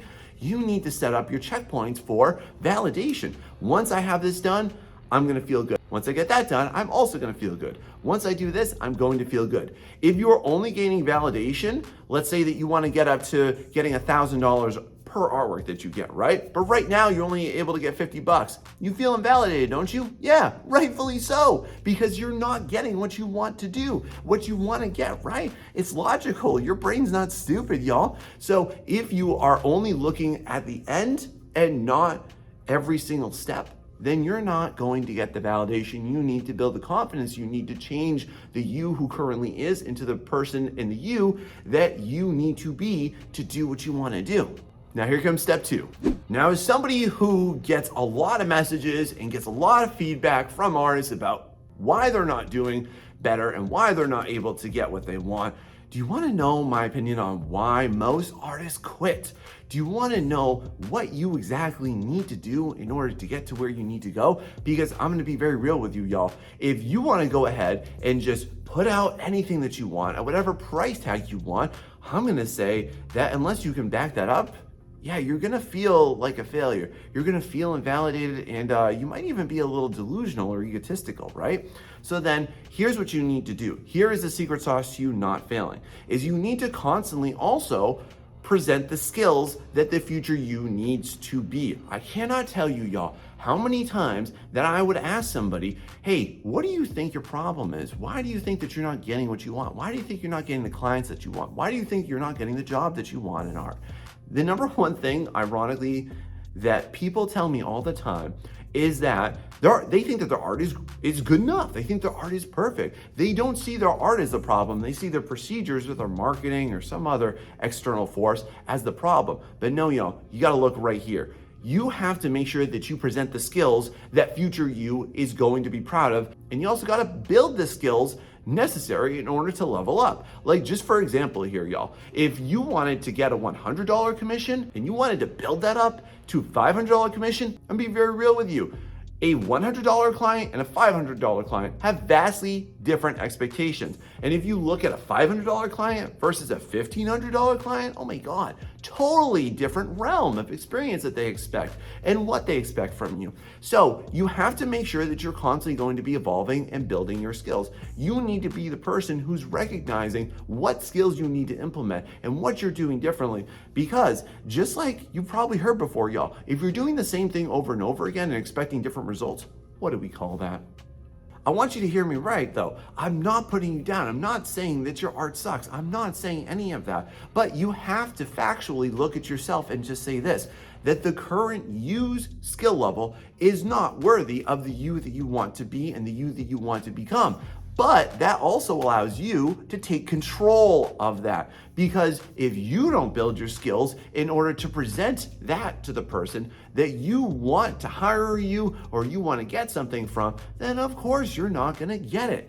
So let me just give you an empowering twist on this. If you put yourself out there and you didn't get what you wanted to, cool, go ahead, take a deep breath, cry about it if you need to, but then calm down, look at what you need to do.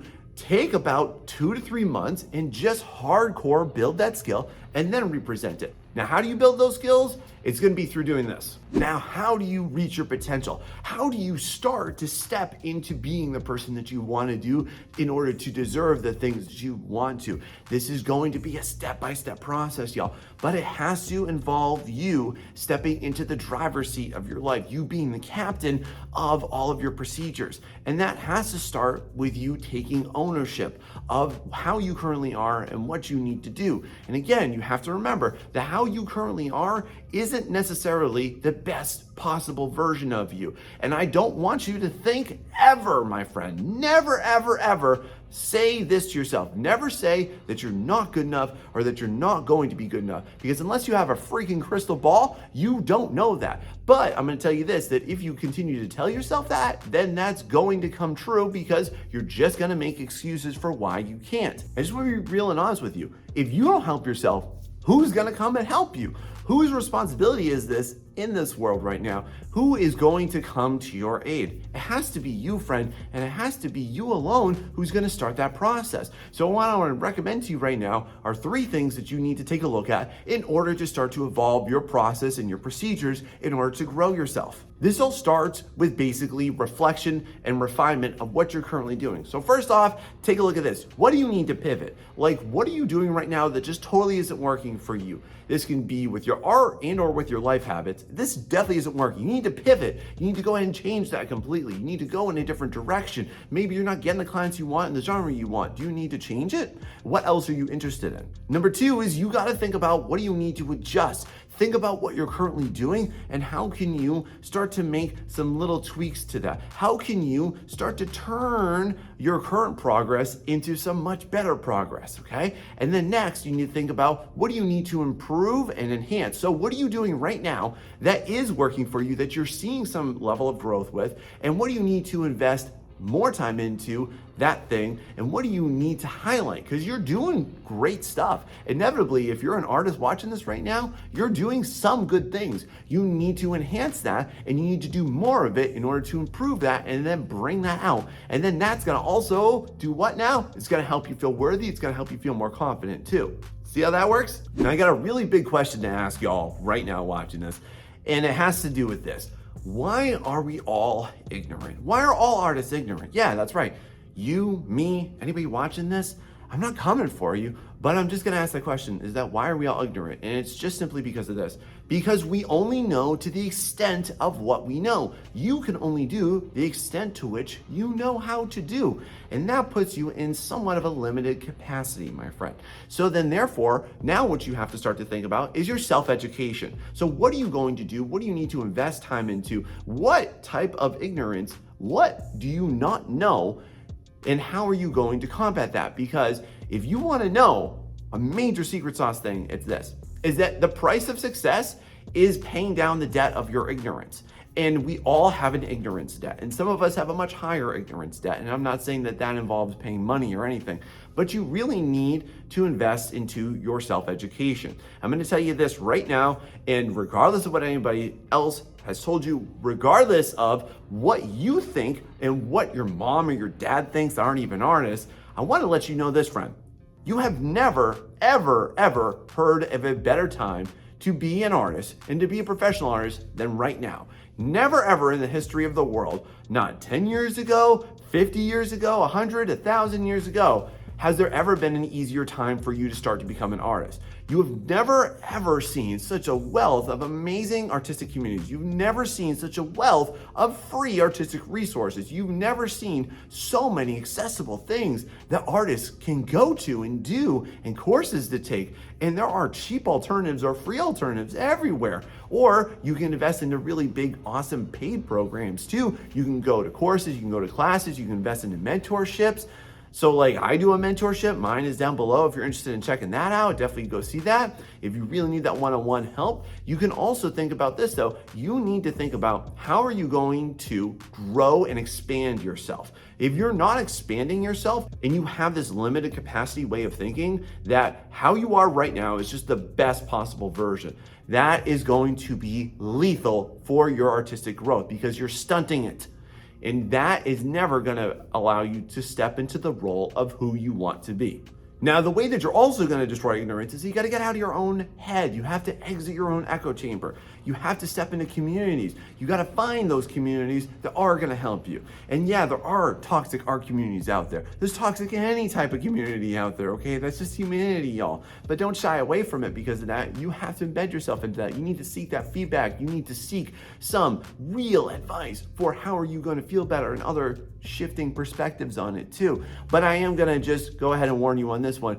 Whoever is going to give you advice, I want you to really vet them. I want you to make sure that they have your best interests. By getting in with your community and seeking feedback outside of yourself, exiting your own echo chambers, that's how you're going to succeed. Now, do you ever wonder why people self-sabotage? Have you ever maybe like lost some weight and then like a month or two later, you gain it all right back? You ever saved up some money and then boom, out the window, there it goes, right?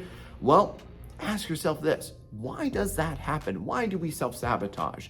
So inevitably, what if I told you this? What if I can guarantee that you will self-sabotage along your journey to stepping into the person that you want to be and need to be, friend? Well, here's why. Because the number one reason why people self-sabotage is this, because you're constantly having an interior battle between the you that is and the you that you want to be. And they don't like each other. And the reason why cognitively this happens, friend, and you need to know this if you actually do want to evolve and change, is because you have this primal part of your brain. It's called the reptilian part of your brain. And this used to be how we stayed alive as a species. So that if you had a challenge, if you had anything that was perceived to actually be a physical threat to you. Like, I'm just gonna go on a limb here. Does anyone watching this right now have a fear that when you exit your house this morning, that you're gonna be mauled by a saber-toothed tiger or jumped on by a lion? Or maybe you're gonna be eaten by a Tyrannosaurus Rex? Because if not, then you have to realize this. Most of your fears are completely self-imposed, and they are a decision whether or not you wanna reinforce them. But then that also sets you up for this, friend. Now, in our new world, you just gotta know this too. Humans weren't actually made to do any of the things that we do in our contemporaneous world, in our current societies. But nonetheless, that reptilian part of your brain, it perceives every little single thing as a threat to your actual well-being and to your life. Every single time that you do something that is counter to what you're currently doing, your brain perceives that as a threat. It perceives that as a threat to your mortality, and therefore it wants to buck up against it and it wants to fight it back. So then therefore, what you have to do in order to fight that is you have to develop and implement positive reinforcement systems in order to do the things you want to do. So let's say that you have terrible motivation, which you need to kind of pick up on right now isn't really real. You're just not developing the habits that are going to support what you want to do. So the way that you do that, friend, is pretty easy. You need to just go ahead and figure out some type of reward system for yourself. So for example, every single time that I sit down and I do a good long drawing session, like an hour, I go ahead and I crack open a Diet Coke or like I take a few chocolate chips. So for you, friend, I want to ask you this, like, what's your favorite candy? Let's say that it was, gummy worms, right? So if that's you, friend, go ahead, get yourself a bag of gummy worms and give yourself like 3 every single time that you sit down to draw. What that does is start to develop a dopamine reward system and you start to associate happiness with your efforts. You need to do something that is small and minor. I'm not saying, by the way, eat an entire cake or anything. Like, that's gonna bring out a whole set of new toxic habits that you don't want, friend. But you need to think about this. What are you doing right now? How are you reinforcing that behavior? Because that's what's gonna allow you to actually build that confidence and change without there being so much resistance. What you need to do in order to execute change and to minimize self-sabotage is reduce the friction in you executing what you actually want to do and the habit that you want to change. See how that works? Now, how would you like to know how I went from doing $35 commissions to upwards of $1,500 commissions? It all starts with this. When you're looking at what you're able to get, let's say that right now you're only doing $20 commissions. And if you're doing that and you need that validation to start off with, yeah, I get you on that, okay? I've been there too, friend. But you need to learn how do you exit that. And here is the number one reason why I see a lot of artists not exit that. It's this. You need to start to step into and act like everything that you're doing right now is for the greater purpose of building the person that you want to become. So for me, when I was first doing that, man, I gotta be brutally honest with you, I felt terrible about it. The whole time I was working on an artwork, if I worked on it for like 8 to 10 hours, man, the whole time I was just in the back of my brain here, I was just telling myself this. I was saying to myself, Sean, you're worth better than this. You've gotten a lot of education on this. You've been making artwork for so long. You deserve better than this. I'm not getting paid paid enough? Does this dialogue sound familiar to you, by the way? Because I bet it does if you're in that category, friend. But here's the thing that I would counter all that with. I would just say this. If I don't treat this $35 commission like it is a $1,000 commission, I will never, ever get to that point. And I always kept that mentality the entire time that I would take on a new client and get new projects, and I would do my own personal projects too. I would just say this, what do I need to build? What do I need to do in order to start to build the me that's capable and worthy of being the person that I want to be? I need to let you know this, friend, in case you haven't picked up on it in this video yet, y'all. But I was not just born into this privileged family with a privileged mindset, nor was I privileged with having a lot of affluence or knowing what that's like. But I built what I currently have and who I currently am and what I'm currently able to get and the opportunities I currently have step by step, exactly how I'm outlining it for you in this very video right now. And I want to let you know that there's 3 things that you need and you can start to execute on right now today after watching this video. And it's this. Number 1 is that you need to think about your efforts. If you are not taking efforts, however big or small, we could put that into big E, little e efforts, like big efforts, okay? What are you doing for your education? What are you doing in order to learn? What are you doing in order to start to change your current habits? Little e would be some type of effort that's going to support what you're doing too. Like, are you getting enough sleep? Or maybe you're getting too much sleep as well. Nobody talks about that, but we all know that if you're sleeping like 10 hours every single day as an adult, you're just numbing yourself, friend. So you need to think about your little e efforts, like your diet, like your exercise, like your social interactions, like how you're taking care of yourself too, without also giving in to just self-pleasing pleasures all the time and making excuses for why you can't do things. Those are your efforts. Through your efforts, you're going to start to build habits, which I'm also going to label as consistency. When you consistently make those efforts over time, they evolve, they level up into a habit, and it's going to be a big, awesome habit for you, friend, okay? And then from there, what that builds for you is momentum, and momentum is the best driving force that you're ever going to encounter. And that's how you're going to start to slowly build yourself step by step and day by day into the person that you actually do want to be, who is worthy of doing the things that you want to do. And those are the 3 steps that you need to take in order to get there. And y'all, I know what you're gonna say about this. You're gonna say, well, Sean, that's gonna take so much time. Maybe it will, but I'm gonna just ask you this, y'all. Look at your current length of life. Let's say that you're 32 years old right now when you're watching this, okay? Why do you damn yourself for the next 60 years for the first 32 of it? That just doesn't make sense. You cannot make yourself a prisoner of your current habits, circumstances, or your achievement level, unless you choose to be. See how that works? So this brings up the topic of failed art dreams. And do you have any of these? And why did that happen? Because nobody talks about it like this. So whenever you actually start out on anything, right? What's the first step that you're gonna take? And naturally, you're gonna start to do some research. And then you're gonna go look at what you should do. And then you're gonna consider what would be the best version of it, what would be the fastest route, what's gonna be the most successful practice, right? And the thing that I used to do is I used to inundate myself. And I just wanna offer you this because I kind of learned this one the hard way, but you know, if you want to really research your way to success, then I think that you should go ahead and write a book instead of make artwork. Otherwise, this is what I learned that I need to do in order to actually be a successful artist, which is that we need to prioritize taking action. Oftentimes, we get lulled into this perception that like we don't know enough, or we're not ready for it, or we're not prepared to actually start that Etsy shop or start that comic or put yourself out there for freelance work. When in reality, you gotta admit that really what you're doing there, and I kind of learned this about myself too, is I used to just use that as an excuse for procrastination. And so what we really need to prioritize is taking action, because doing the thing will get you closer to the actual thing.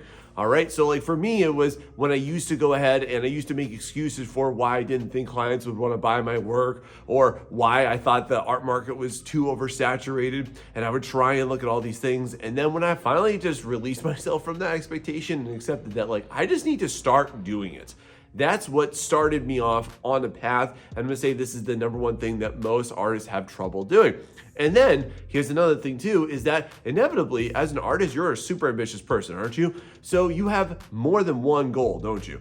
And the issue with that though, is that they tend to conflict with each other. And a struggle for me was that I used to have like the artwork I would have to make for my day job, and then I would also have to do it for clients. And then I had my own original characters and my own original things that I wanted to do. And so this might be your issue too, is that you kind of feel like all of your goals are like warring with each other. Is this you? So the most important thing I realized is that what you must do, especially as an ambitious artist like yourself and I, we have to prioritize them and we have to sequence them in a hierarchy. In other words, you have to be able to say to yourself, this is the most important thing. This is the next important thing. And then this one down here, this is still important, but it's not as important as the other two.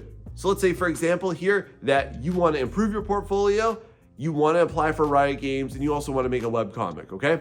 Those are three really awesome, ambitious goals. The problem, though, is that they are going to conflict with each other, and seemingly there's going to be some overlap. So what I would do is I would say, no matter what, every single month, I'm going to make a bomb portfolio piece. That is number one. The portfolio pieces will lead me into goal number two, which is I want to apply for Riot Games. And then when I have that extra time, and maybe some of the stuff that I do here can contribute to me being able to put out my webcomic pages. So by doing this, friend, you will not feel overwhelmed. You will not feel defeated because you are actually creating a hierarchical system that you are able to actually perform and succeed with. Have you ever considered doing this? Because man, it will give you so much clarity, and it took me a long time to figure that one out. Now you're gonna hit a big issue, and I used to, even while I was achieving it, right? I still wouldn't feel good because let's be honest, right? If you've got a big, awesome goal, and let's say that you want to work for Magic the Gathering, or let's say that you just want to get some freelance clients once in a while, right? And that's not you right now, and you're not achieving that, and you're not feeling the satisfaction of that right now. And I used to feel like total crap because it would seem like I have this big, awesome goal and maybe I'm doing some work for it, but I don't have it yet. So then therefore that just reinforced my failure perceivably as an artist. And then what I started to learn about was this. The reason why we tend to put off feeling happy is because we're waiting until the end and we're waiting until the thing is done. So for example, do you ever like create artwork and you don't really feel anything about it whatsoever until it's done? Or you don't feel anything about it unless it has a good social media reception? This is what I'm talking about. So what I want to let you know is that that's really going to make you feel defeated and help you assist in failing. So I'm going to offer you this instead. Go ahead and create milestones for yourself. And I want you to really think about that in terms of how you can use these in order to propel yourself moving forward and how you can actually visibly see success on there, okay? Let's say, for example, you want to start an Etsy shop. Well, listen, if you actually, create the account, boom, that's a milestone. If you actually upload your first thing, boom, that's a milestone. If you have your first 10 products up there, boom, that's your milestone.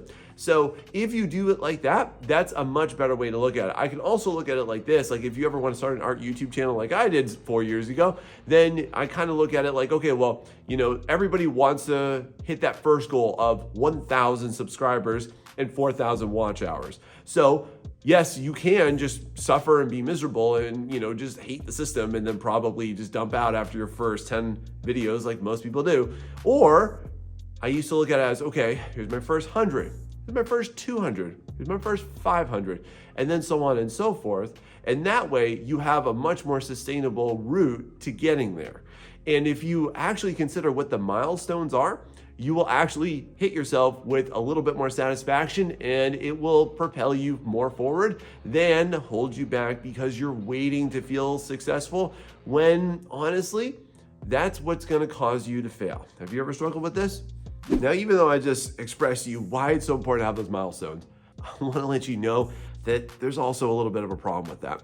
If you're then only delaying your happiness until you actually hit said milestone, well, that also kind of sucks, doesn't it? And it kind of feels like, well, I'm not getting there or I'm not doing the thing. Then this compounds on top of what you already feel like. Or if you're in some desperate situation where you're just like, man, I got to make this work. I don't have any other prospects. I don't have a job.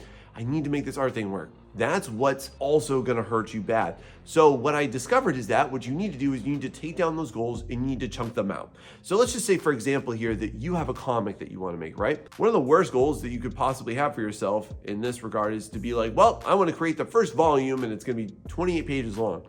Okay, well, listen, if you wait until the end, then literally all you have to do is suffer through all the work, and that inevitably sucks. Or you can do it like this. As I learned, you need to chunk down those milestones, okay? So in other words, piecemeal it together into smaller fragments. So just like this, you could be like, okay, I'm gonna go ahead, I'm gonna sketch it out. Then I'm gonna line it. Then I'm gonna color it. Then I'm done with page 1. And if you repeat this process, you actually have manageable, achievable mini milestones along the way. By chunking down all of your goals, you're gonna be able to hit it and feel good and keep your motivation up high so that you actually have good spirits throughout the entirety of this process. And the reason why I feel that most artists are absolutely miserable and that they quit isn't because they're quitters, isn't because they're lazy, isn't because they don't deserve it, but it's just because that they set these big lofty goals and have absolutely no freaking idea that it's just too much. And one of the things I learned here too, by the way, is that your brain doesn't like these big, massive, scary, ambiguous dreams. Like if your dream was like, I want to go work for Blizzard Entertainment. Okay, wow, that's a really big thing, isn't it now? So you can't just approach it like that. You got to look at what are the mini steps I have to do? What are the individual pieces I need in my portfolio? What are the steps I need to do in order to start making a YouTube video or to start making a successful channel?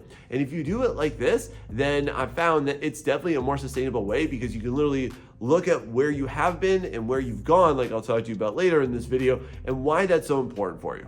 Now, the next thing that's really gonna help you achieve your art goals and all the dreams you wanna accomplish is go ahead and hit that like and subscribe button because y'all, no matter what anyone says in your life, I'm really here to help you achieve everything that you want to and keep you on the track to success because I believe in you. And hey, if this video is helping you, please share it with somebody that you know so that we can spread the good word. And then the next step you're gonna wanna do is this. Now, one of my favorite activities that sadly I don't get to do enough anymore, but I bet that you're probably heavily involved in is playing video games. And on that note, I used to play a lot of JRPGs, and what do they all have? When the character levels up, when they're getting stronger, is they have some type of skill tree.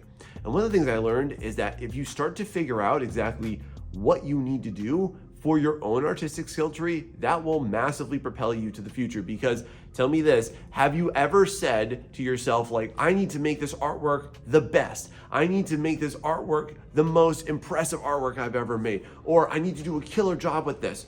But let me just warn you, friend, that's exactly why you probably don't feel good about it in the end. Because if you have this expectation of like, it's gotta be amazing and everything I did prior to this wasn't that amazing, it was just good, but this one's gotta be amazing, then you're setting yourself up for failure. And no, I'm not gonna talk to you about like relaxing your expectations or anything like that. But instead what we need to do is we need to define what those expectations are, because then that will actually objectively lead you to being more satisfied. So here's what I kind of considered, and I've kind of built this as my own personal system while I've been freelancing for the last 10 years. So when I started to take a look at, for example, like when I used to start out and only make $35 a commission, and now I can make upwards of $1,500, is I would start to take a look at what's the next tier artwork? So like if it was $35, like what do I have to do to make $100? And I would start to list out exactly what those qualities are. Like, was it color? Was it composition? Was it posing? Was it lighting? And then I would start to take a look at, okay, what does a $200 artwork look like? What does a $500 artwork? And then what does a $1,000 artwork look like? And one of the things that I would urge you to reconsider is instead of you approaching every single artwork like, oh my God, this has to be the best. That's overwhelming, my friend. That's unspecific too. And again, your brain can't handle ambiguous goals. So you have to be specific with it. So I used to do this instead. I would approach every artwork that I make and say something effective like, in this artwork, I want to really push a dynamic perspective. In this artwork, I want to try out a new light source. In this artwork, I want to try out a new dynamic pose. In this artwork, I want to try a different type of character that I haven't done before. And most of you can easily take a look at like your hero's artwork and be like, man, their artwork is amazing. And then you look at your artwork and you're like, my artwork sucks compared to them, right? And you have to stop speaking to yourself and comparing your artwork as like them good, me bad. Because in doing that, all you're doing is reinforcing your current state. And instead, my friend, be really specific, develop the skill tree of different skills that you need to improve upon, you need to work at, you need to grind and level up, and you need to acquire. And on that note too, I just wanna say that, y'all stop focusing on practicing so much. Y'all need to get out of this mindset that you need to endlessly toil and endlessly practice over things, because really what you're doing is you're just procrastinating. And I used to do that too, by the way. And I used to be like, man, I'm not very good at hands. Let me go sketch 100 hands. Or, hey, I don't know how to do faces. Let me just go sketch out 25 faces like this girl that I want to draw right here. It's a waste of time, y'all. Just imbue all those goals into your projects. You'll feel good, it'll feel meaningful, and it will actually be something that you can show off. How's that sound? What skills do you think you need to accomplish in order to achieve your dreams? Now, on your road to success, friend, and I know you're gonna get there, it's gonna take some time, but I know you will achieve it. But here's a big roadblock, is that you are going to inevitably have to go through some suck. And I'm just gonna be very brutal with you and honest with you. Sometimes being an artist just sucks. You have a lot of work to do. You have a lot of things you have to plan for. You have a lot of things that you actually have to accomplish, and a lot of little steps to get exactly where you want to go, because let's face it, you're not there right now, or you're building yourself there right now, aren't you? And then what that leads into is the fact that it's going to feel like a really long, arduous road where there's absolutely no reward and it's just all risk, right? If you're feeling this right now. So one of the things that I learned that you need to start to do is you need to find small ways to reward yourself. Because if you are not getting any type of a dopamine hit throughout your process, it's very miserable. It's a total drag. And those of you that find that, as soon as you get to maybe the middle of your artwork and you dump out, this is a really big reason why. So one of the things I started to do was I started to develop a reward system for myself every single time that I would make any minor progress. And you need to do this for both major and minor things, okay? So for example, every single time that I work on an artwork, I literally make it a point that after that artwork, I immediately reward myself.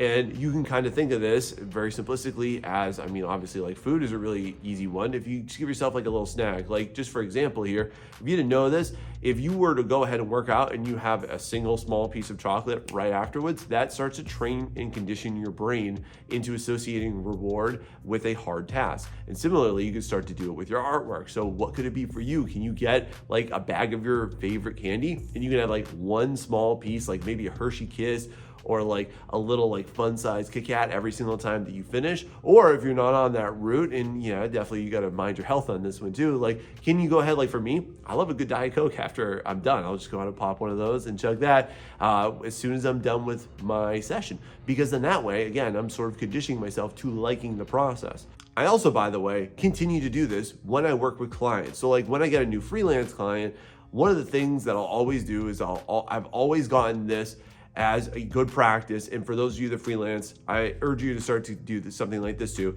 is that every single time I get that PayPal notification, that they actually paid me for it, is I'll just literally put my hand on my heart, and it sounds happy, but I'll just be thank you. Thank you so much. I really appreciate you. And I think that that's so necessary, because oftentimes we're just in such a rush and such a hustle just to make a buck or to keep ourselves afloat, that we don't actually sit there and appreciate that process and appreciate the fact that somewhere in the world, some stranger that doesn't even know you is just gonna wire you money. Do you ever think about that? That's really weird, isn't it? Or also, here's a fun thing that I do, is for my private one-on-one art mentorship program, I have this globe.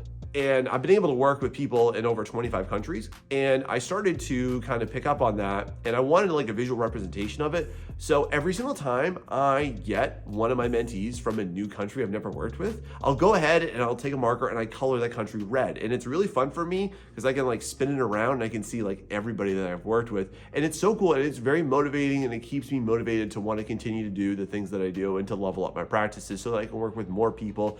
Because one of my big art goals I'll share with you is I want to be able to work with one person from every single country around the globe, and I want to impact 10 billion artists by the time that I die.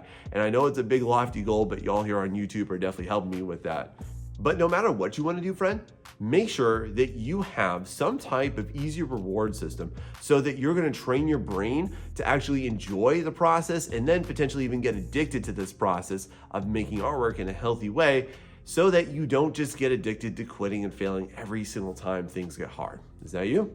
Now, with our ambitions as an artist, you definitely have them in your mind. You maybe think about them all the time. I bet that you think about them in the shower, when you're on the toilet, when you've got spare time, and you're thinking and thinking and thinking and thinking about it. It's always kind of top of brain, right? And that used to be me too. And then I kind of realized that that's really inefficient. That's not really what's going to bring you to the level of success and the level of satisfaction that you want to deserve, friend. And basically, here's why, is because it escapes you. You have a lot of room, in which case it's necessary for you to not think about that, to prioritize doing other things, or you have to deal with other emergencies that come up in your life, okay? And it's really easy to forget about things that aren't immediately in our field of vision. Like, just for example, like if you've ever lost a pet and you have like an urn with their ashes, after the first like kind of couple months, it's really easy to forget that it's even there. It just becomes like something that you absolutely forget about, especially if you put it in a place where like nobody sees it.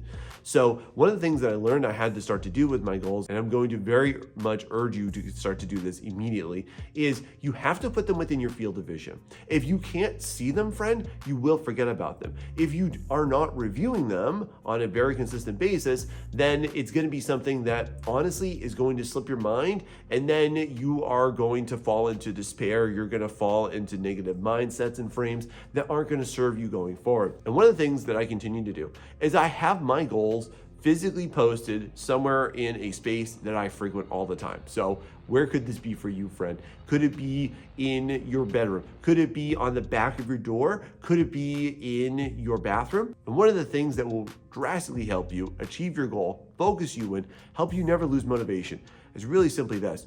You have to review your goals every single day. So like put it in a place, hypothetically, where you are actually going to not be able to escape it, and where you can do it when there's meaningless tasks happening. Like just for example here, can you go ahead and put it in your bathroom, right on your mirror, and then while you're brushing your teeth and you're shaving or whatever every single morning, you're doing your makeup, you can sit there and review your goals. You can actually set yourself up every single day for doing some task, however major or minor that's going to be, in order to hit that goal. Now, while I'm doing this, the first thing I bet you're probably gonna think of is, okay, cool, well, I'll put it in my phone. No, don't put it on your phone. That's a terrible idea. I'm gonna tell you why. Because inevitably what's gonna happen, if you put it on your phone or on your computer, you are not going to look at it, okay? You're gonna look at your notifications, you're gonna go ahead and look at Instagram, you're gonna watch TikTok instead, you're gonna blaze right past that, and it will just fall into the recesses of the hard drive of either your phone or your computer. This has to be physically out, this has to be physically there. One of the things that some of my mentees enjoy doing with this, and I wholeheartedly support this, is I've urged them to start to keep a whiteboard of all of their individual goals. And week to week, I'll have them kind of update it and check off exactly what they've done. And then by doing that, man, you feel so good. You can actually see the progress right there. And if you take down all your big milestones and then you chunk them all down into individual checkpoints up on there, and then you actually, like check it off, you start to feel really good. You feel like, even though at the end of a week, you're like, man, I sunk like 10 hours into this artwork, I don't see any difference. But then if you objectively look at that list and be like, oh my God, I did make progress. I was wrong. Wow, this does make me feel good. And I've found this to be a really revolutionary practice for so many artists, and I bet it could be for you. What if you started to do that? Now, can we talk about what I think is probably one of the most overstated things, but also one of the most sorely misunderstood statements you'll ever hear? Have you ever been told that you need to appreciate the journey? Have you ever been told that you need to see this as an experience for you? Well, look, all of that, totally true, but I feel like it's such a weird, lofty thing to say that honestly, it kind of falls flat. Doesn't it feel really hollow when people say this? And I think the reason why that doesn't hit with certain people and it does with others is just because of the fact that it's not well defined. And can I reframe that for you? So what if you started to take a look at it like this instead? It's not about just like appreciating the journey. It's about realizing what you have to do and who you have to become, what you have to develop along the way, and being okay with the time it takes. Because I know how y'all feel about this. You probably feel like, man, I gotta get this done right now. I have to make this succeed this year. I have to do this. And you're putting so much insane pressure on yourself that as soon as you hit a fragment of what appears to be perceivably a failure, then you shut down, then you quit, then you go back to your bad habits, then you start making artwork and you start playing video games all the time, you start indulging yourself in Netflix and media addictions instead. So instead, here's how we want to get ourselves out of this rut here, y'all. A lot of you will say to something to the effect of like, well, Sean, it's gonna take me so much time. Yeah, it's gonna take me a year. Do you know how long it's gonna take me? Yeah, I do. Can I be honest with you? It's gonna take you the same amount of time as if you don't. It's gonna take you the same amount of time as if you were to actually sit down and you were to actually labor towards all of those tasks. It would take you the same amount of time as if you were actually making progress towards the things that you want to achieve, friend. And listen, time is going to go by and it doesn't care about you. I'm just gonna be very honest about that. It really doesn't care. The world doesn't care. People around you, they don't care either. The only person that needs to care about your ambitions is you, friend. Here's what I wanna relax you with. I want you to be okay with time passing. I want you to be okay with the fact that it might take you a little bit longer to achieve what you want. And I'm just gonna tell you why. I'm happy that I've failed as an artist and I've failed multiple times and I've achieved what I currently have in a very slow way. It's taken me 10 years to build my current freelance practices. It's taken me 14 years to build my art education practices. It's taken me 4 years to build this art YouTube channel you're watching me on right now. And it's taken me 2 years to build my Art Mentorship program to be as awesome and robust as it currently is. And the reason why I'm happy about that is because at no point have I felt any sense of burnout. At no point have I felt like I'm unable to do this anymore. At no point ever have I felt that this is something that I wanted to give up. I let things happen, and I just want to encourage you to reconsider this. Stop feeling bad about what you don't achieve in a year and start looking for what can I achieve in 10 years. Once you manage your expectations as far as what time is going to be like, you allow yourself the trajectory to open up so that you can actually get there, okay? And what a lot of artists will do is that they'll be like, oh, I didn't get any clients in 2 months. I suck. This is not working for me. The art market is oversaturated. That's not the case. And that's probably why you quit. And that's definitely why you're not gonna succeed. So instead, I wanna urge you to reconsider this. You can definitely try whatever you wanna do for the next 1 year, maybe 2 years, and then quit and give up and live miserably for 4 years. But let me just ask you this.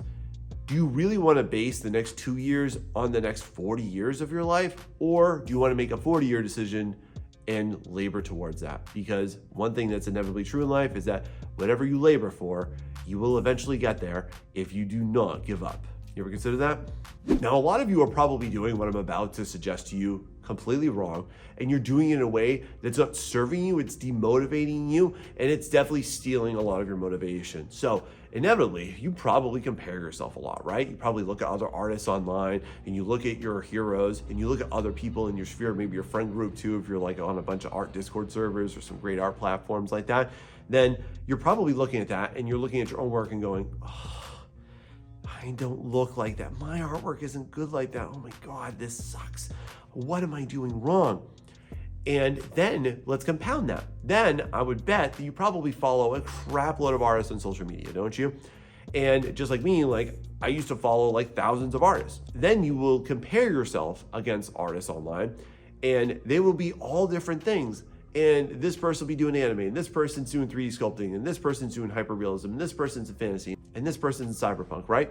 And then you're looking at that, and you're looking at your artwork, which isn't any of those things, and then you're like, man, I just don't feel good about this. This doesn't look right. I'm not at that level that they are at.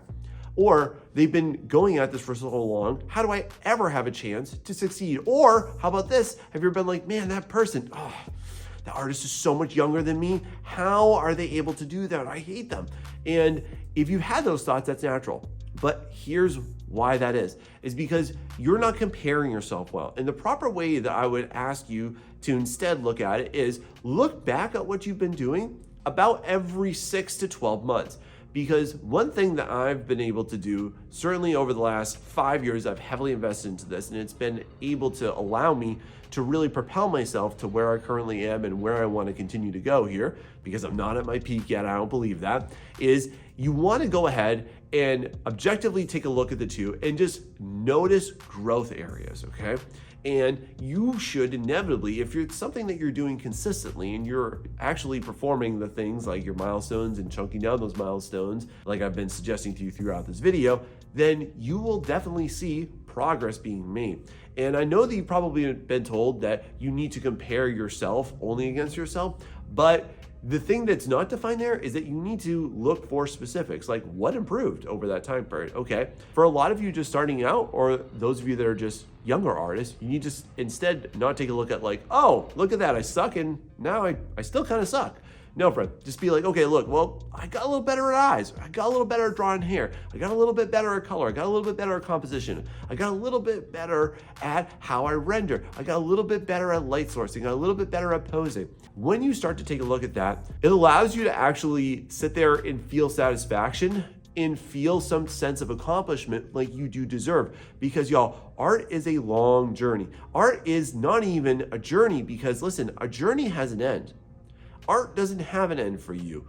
This is not about that. It is about adopting a lifestyle. Have you ever considered that? Because that's a big major thing that I think is not emphasized enough, is that you being an artist isn't just you selecting a hobby and doing that craft up until when it is complete. Being an artist, you're never complete. You're always incomplete. You're always missing something. You're always able to improve and excel in another thing.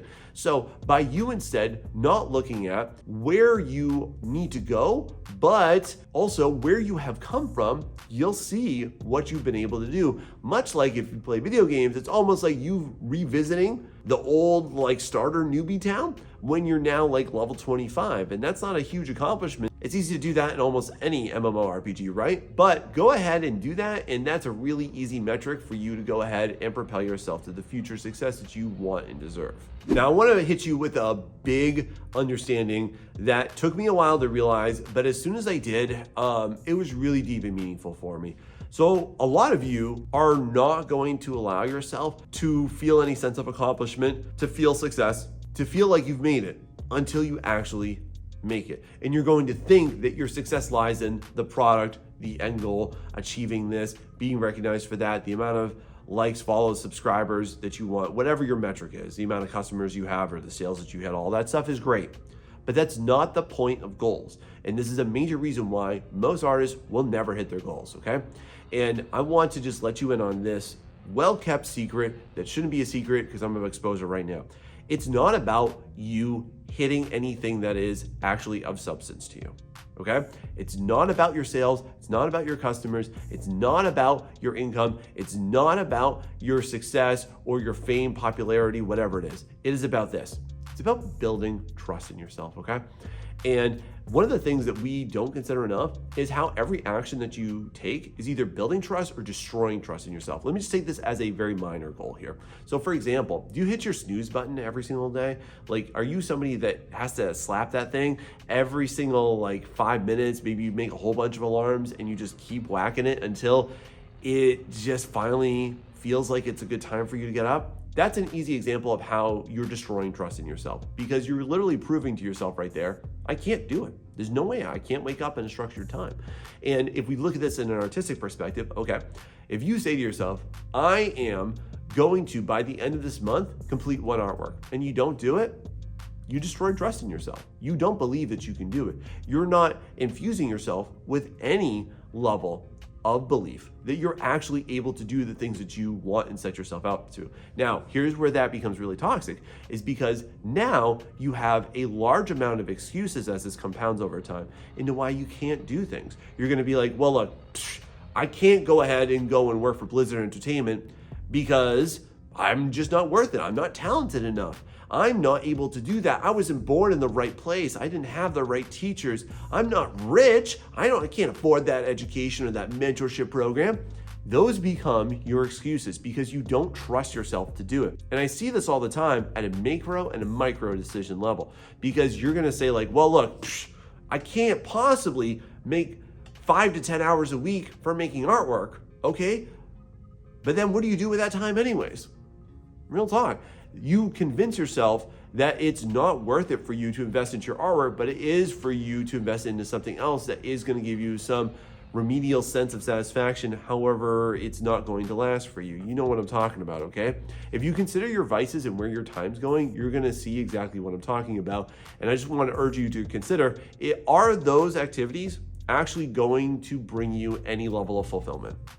In 40 years, are you going to be happy and be like, man, I'm so happy that I sunk 200 hours in the World of Warcraft. Wow, that was so great, meaningful for me. wow, I am so happy that I binged an entire Netflix series, but then complained that I couldn't get a single artwork done. Really think about that time investment and what that's going to do for you. Because the secret here in you sustaining yourself as an artist is in you building confidence. And people think that confidence is something that's like this obscure concept that you either have or you don't. And no, it's not. It's you laying the bricks, brick by brick, filling it with the mortar of trust so that you performing little tasks and actually committing to those little tasks, actually making sure that you do those little tasks and accomplishing those little milestones and those mini chunk milestones. That is how you are going to eventually erect the tower of your artistic success. That's a secret that nobody talks about, but that's one of the things I want to urge you to consider. Do you think you can start to do this now? Does that make sense? Because this is going to radically transform the reason and the why you do everything moving forward. Now, if your motivation has majorly tanked, you might have even stopped making art. And why did that happen? And what do you do about it? Well, try this. Now, if I got a nickel for every single time that I heard this excuse, I would have my own castle made of solid nickels. So are you somebody who doesn't live in a superpower country? Are you somebody that lives maybe outside the US or outside of Europe or outside any nation right now that doesn't have a booming economy? Are you somebody who says to yourself that I'll never be able to make it as an artist because I live in the Philippines, because I live in Brazil, because I live in Africa, because I live in South America, because you live here or there, right? And if you're somebody who's telling yourself this right now, I need to just honestly just let you know that doesn't matter anymore unless, did you somehow time travel here from the 1600s? Because y'all, if you are somebody who's still telling yourself and convincing yourself that somehow because of the victim of your birth circumstances that you're unable to be an artist, you're depriving the world of your amazing art influence. Okay, my friend? Just to add some credence to this argument, this did used to be the case. It used to be that if you were born outside in this like puny little village and your mom and dad were just like bakers or farmers, yeah, you would have been screwed like probably 100 years ago or so. But that's not been the case, y'all. You are just suffering from what I call being geo-locked at this point. This is when you're also afraid, by the way, to think about how could I possibly charge more? Oh no, well, I live in Thailand and the standard of living is so low here and everybody makes so little. And so I can only charge $10, $15 for my artwork. Meanwhile, these big boys in the US, they can be charging hundreds of dollars. No, friend, you can too. The only reason that you think that is because you're negatively comparing yourself to somebody that's born somewhere, but realistically, nobody cares. Yo, I have been contacted hundreds of times to do work for people. Nobody has ever asked, where do you live? Nobody cares. It doesn't matter. Nobody cares if you live in Antarctica. Nobody cares if you live on the moon. Nobody will care except for one person in this world, you. Oh, and you know who will also help to reinforce this? Everybody around you. Oh, we don't do that around here. People from where we grow up, we don't do this. I could also just neatly package this into your socioeconomics too, friend. Are you somebody that's like, oh, well, I was born too poor, or people around me don't do this or don't do that? Well, let me just reframe you. What if you could kill it? What if you could make it? Even if your standard of living is so low, that's just because you haven't figured yet that you can participate in the global economy. There is a global standard for how much artists can charge and should make. But that is a really toxic thing for you to somehow degrade your skill and your valid efforts into just what you think your economy is when you're just trapped in your own wallet, when you've been conditioned to think less of yourself because of what people around you do or don't make. Nobody cares, friend, except for you. But what if you could break that abusive cycle that you've trapped yourself into? Because that would be game changing. I know artists who are living it up big in Thailand, who can literally live for months off of a couple $100. That could be you. Now, I bet that you consider that there is one major force that governs whether or not you can or you can't, whether or not you're going to be able to, whether or not you're ever going to be competitive enough. and tell me, are you somebody who is afraid of the amount of time that you have, all right? Are you somebody that's a parent? Are you somebody that is a caretaker for somebody? Are you somebody who's too young? You think you're too young, or are you somebody that thinks you're too old? Are you somebody that works a full-time job and now you're just like, well, I guess I can't be an artist because I don't have 8 hours a day? Well, listen, that's okay. And the reason that this becomes a massive excuse for so many artists, and I'm gonna say very, very confidently right now, that if you're somebody that's complaining about the amount of time you have, the real issue here isn't your time, it's your toxic relationship with time, okay? If you're not aware of this, the average person wastes about 2 hours a day according to studies. And in that, I wanna just propel this notion is that it's not that you don't have time, it's just that you don't have a more valuable resource I want to uncover with you. So as we go through what you're actually doing with your time, how you're using your time, and what most people do with their time, you're generally going to notice that there's always pockets and always gaps. And the thing that I want to let you know is that as somebody who is extremely busy, and I'm speaking from the perspective of somebody who is a full-time employee, who also runs a part-time art business, who also runs a mentorship, who also runs a YouTube channel. Oh, and I'm also a parent and a husband too. With all of those obligations, I still manage to fit 15 to 20 hours of working time into my art businesses. And with that being said, I can definitely identify this, is that you need to really take a look at where are your fluff times? And you know it. I mean, come on, you really, really know it. And you can identify where your dead zones are. Be honest with yourself. How well are you using a more valuable resource called focus? When you're doing the things that you need to do, how much focused effort are you putting into this? Because if you're not actually doing what you say you need to do and putting your best into every moment that you have, that's why you're complaining that you don't have time for. Or are you somebody that's afflicted by FOMO and you're looking around to everybody else, and then that starts to develop a weird sense of entitlement, like, oh, well, I deserve to do this and I deserve to do that. Well, the way that I also want to promote this is like, well, don't you deserve to be happy? Don't you deserve to be successful? Don't you deserve to feel fulfilled? Why don't you deserve that, but somehow you deserved to play 15 hours of video games this week? Or you had to binge that entire new Netflix season in 3 days. Why do you deserve that, but you don't deserve to do anything meaningful? Because nobody's gonna care what you played or watched in like 10 years. Nobody will care, including you. And if you're concerned too, that maybe you think that you don't have enough time on this earth life, you're too old, or you're thinking you're too young, or you were born in the wrong period.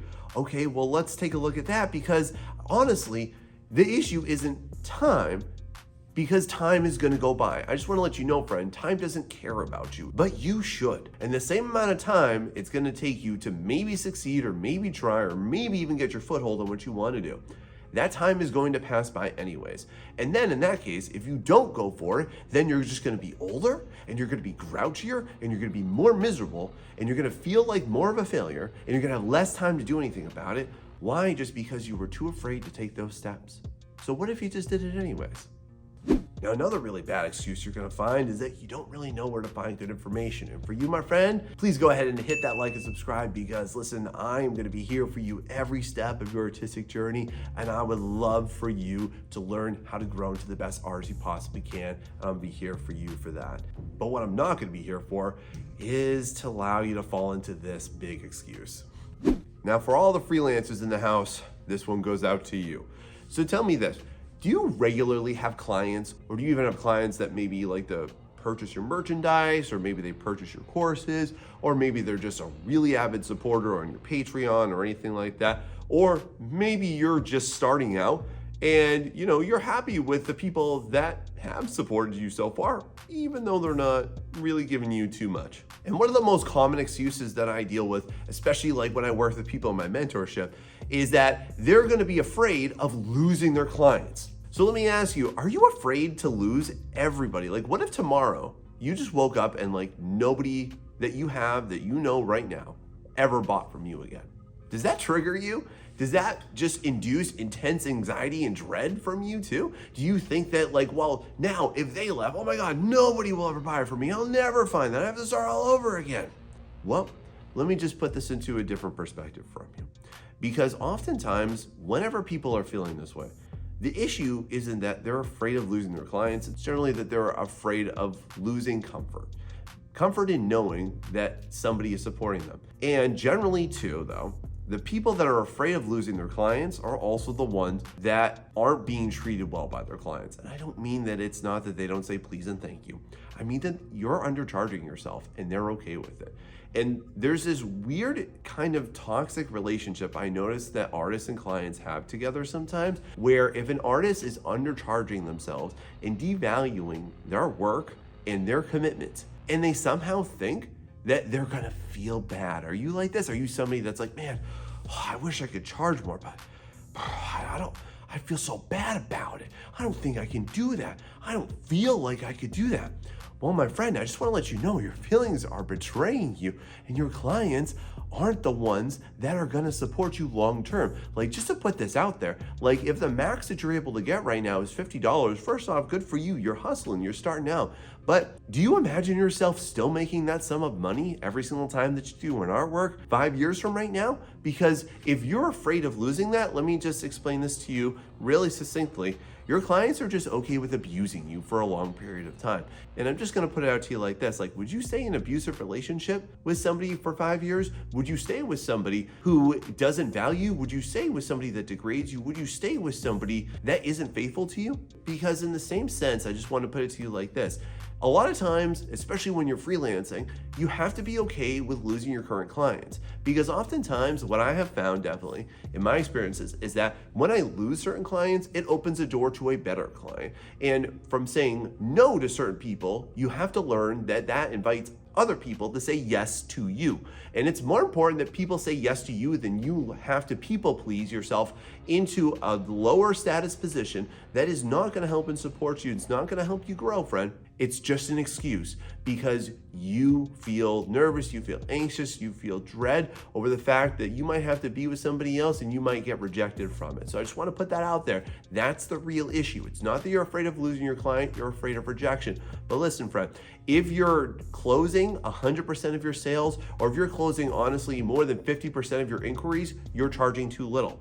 Is that a shocking statistic? Because any good salesman will tell you that statistic. And honestly, I think that if you're getting less than 50%, that means that you are somebody that really respects yourself too. And just to put it in perspective for you, like if you only get 40% of your shots and you are in the NBA, you're a top tier player. So for you to think that you have to hit every single shot that you take with a client, that's not a manageable expectation, friend. And I really hope that you'll learn that you have to be okay with leaving certain people that came into your life at a certain season of it in order to make room for the next season of growth. Can you do that? Oh, now this one really grinds my gears, and it should for you too. And I gotta say, I'm so sick of hearing this online. And I wanna say that ever since I started my freelance business, I have been devoted to achieving success in the complete absence of this force.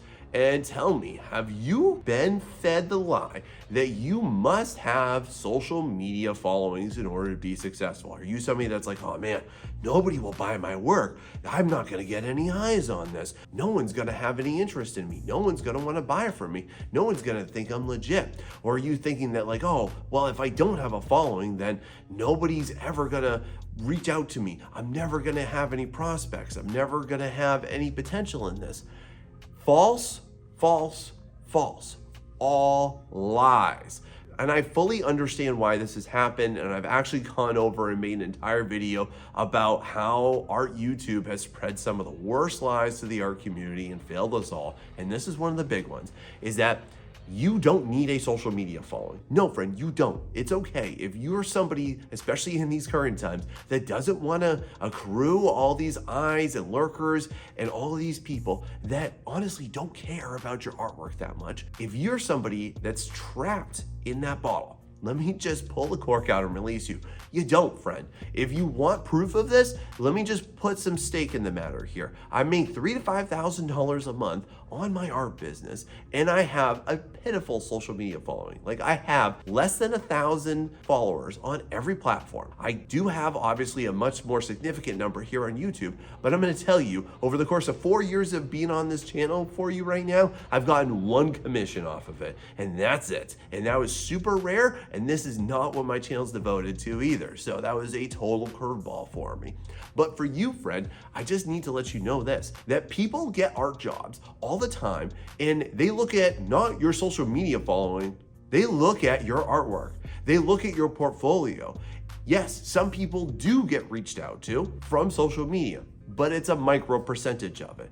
Yes, some people do get offered certain things, but it's a micro percentage of it. And if you're somebody that wants to wholly dedicate yourself towards being a content creator, that's great, but declare that. That is a very different job field, and it's not something that is, I would say, either aligned nor is it analogous to what the duties, responsibilities, and daily tasks are for an artist, because it's a whole different style of creation, and it's not going to help you, especially if you're just starting out, especially if you're in the middle season of your art career here. Instead, it's going to distract you because you're going to spend a whole lot of time trying to figure out audiences and people, and a lot less time on actually doing the thing that you actually love and you want to get recognized for, which is your artwork. And just to put some meat on the bones of this argument right here, I want to just clearly let you know that you will never monetize anything that you're trying to do with less than 50,000 followers, subscribers, because literally the smallest fraction of them, like 10% of them at max, will actually potentially be your customer base. So you need a massive one. So it just doesn't make sense. Like, how many people are actually able to achieve this, and how easy is it? Because honestly, if it was easy and clearly outlined and there was actually a solid structure to do it, everybody would do it, but there's not. And how many artists feel dejected and have quit their art because they felt like they couldn't get a social media presence, and then therefore they adopted that as their failure identity and the reason why. So if you're making this excuse, friend, just stop. Yes, there are some things that are going to help you. Like there are certain comics and certain publishers that won't publish your stuff unless you have that presence. In that case, that's probably what you want to do. Yes, if you want to sell a product, you do need an audience for it. Yes, that can help you. But way more art jobs exist and way more possibilities exist than you needing any type of social media presence for it. So no, friend, this is just an excuse. You don't need to do it, and it's okay. Now, on the topic of selling your stuff, man, this one comes up all the time. And I mean, like every few years, somebody is gonna say this. So are you somebody that thinks that you're not doing well because there's a bad economy? Yeah, because at the time of recording this right now, there is a pretty bad economy. Of course, that depends on where you are in the world, but like in the US, economy's not that great, all right? And I recognize that, that's definitely the case. But I wanna let you know that nobody cares about that, and that's a really lame excuse for you, because here's the reason why. Because if you're complaining about the fact that there's a bad economy, and are you telling yourself, are you telling other people, or are you in crowds of people that are saying, well, nobody will buy my product at this price point, or I can't sell for this, or I can't get clients for that because there's just nobody that wants to buy my stuff, or people are being more conservative. Or here's a really rich one too, pun intended, is around right now, I'm recording this around Christmas time. Are you somebody that's like, oh man, holidays coming up? Yeah, I think people's purse strings are just a little bit tighter around here. People closing up their wallets a little bit more, skinnier wallets right around now. All of that, it doesn't matter. Okay. And I'm somebody, by the way, who's been freelancing for over a decade. I've been able to grow my pricing from $30 when I first started out. Okay. And now I can get upwards of $1,500 and anywhere in between. And my minimum pricing for any project that I do is no less than $300. And the way I've been able to do that is by completely ignoring this and just understanding this.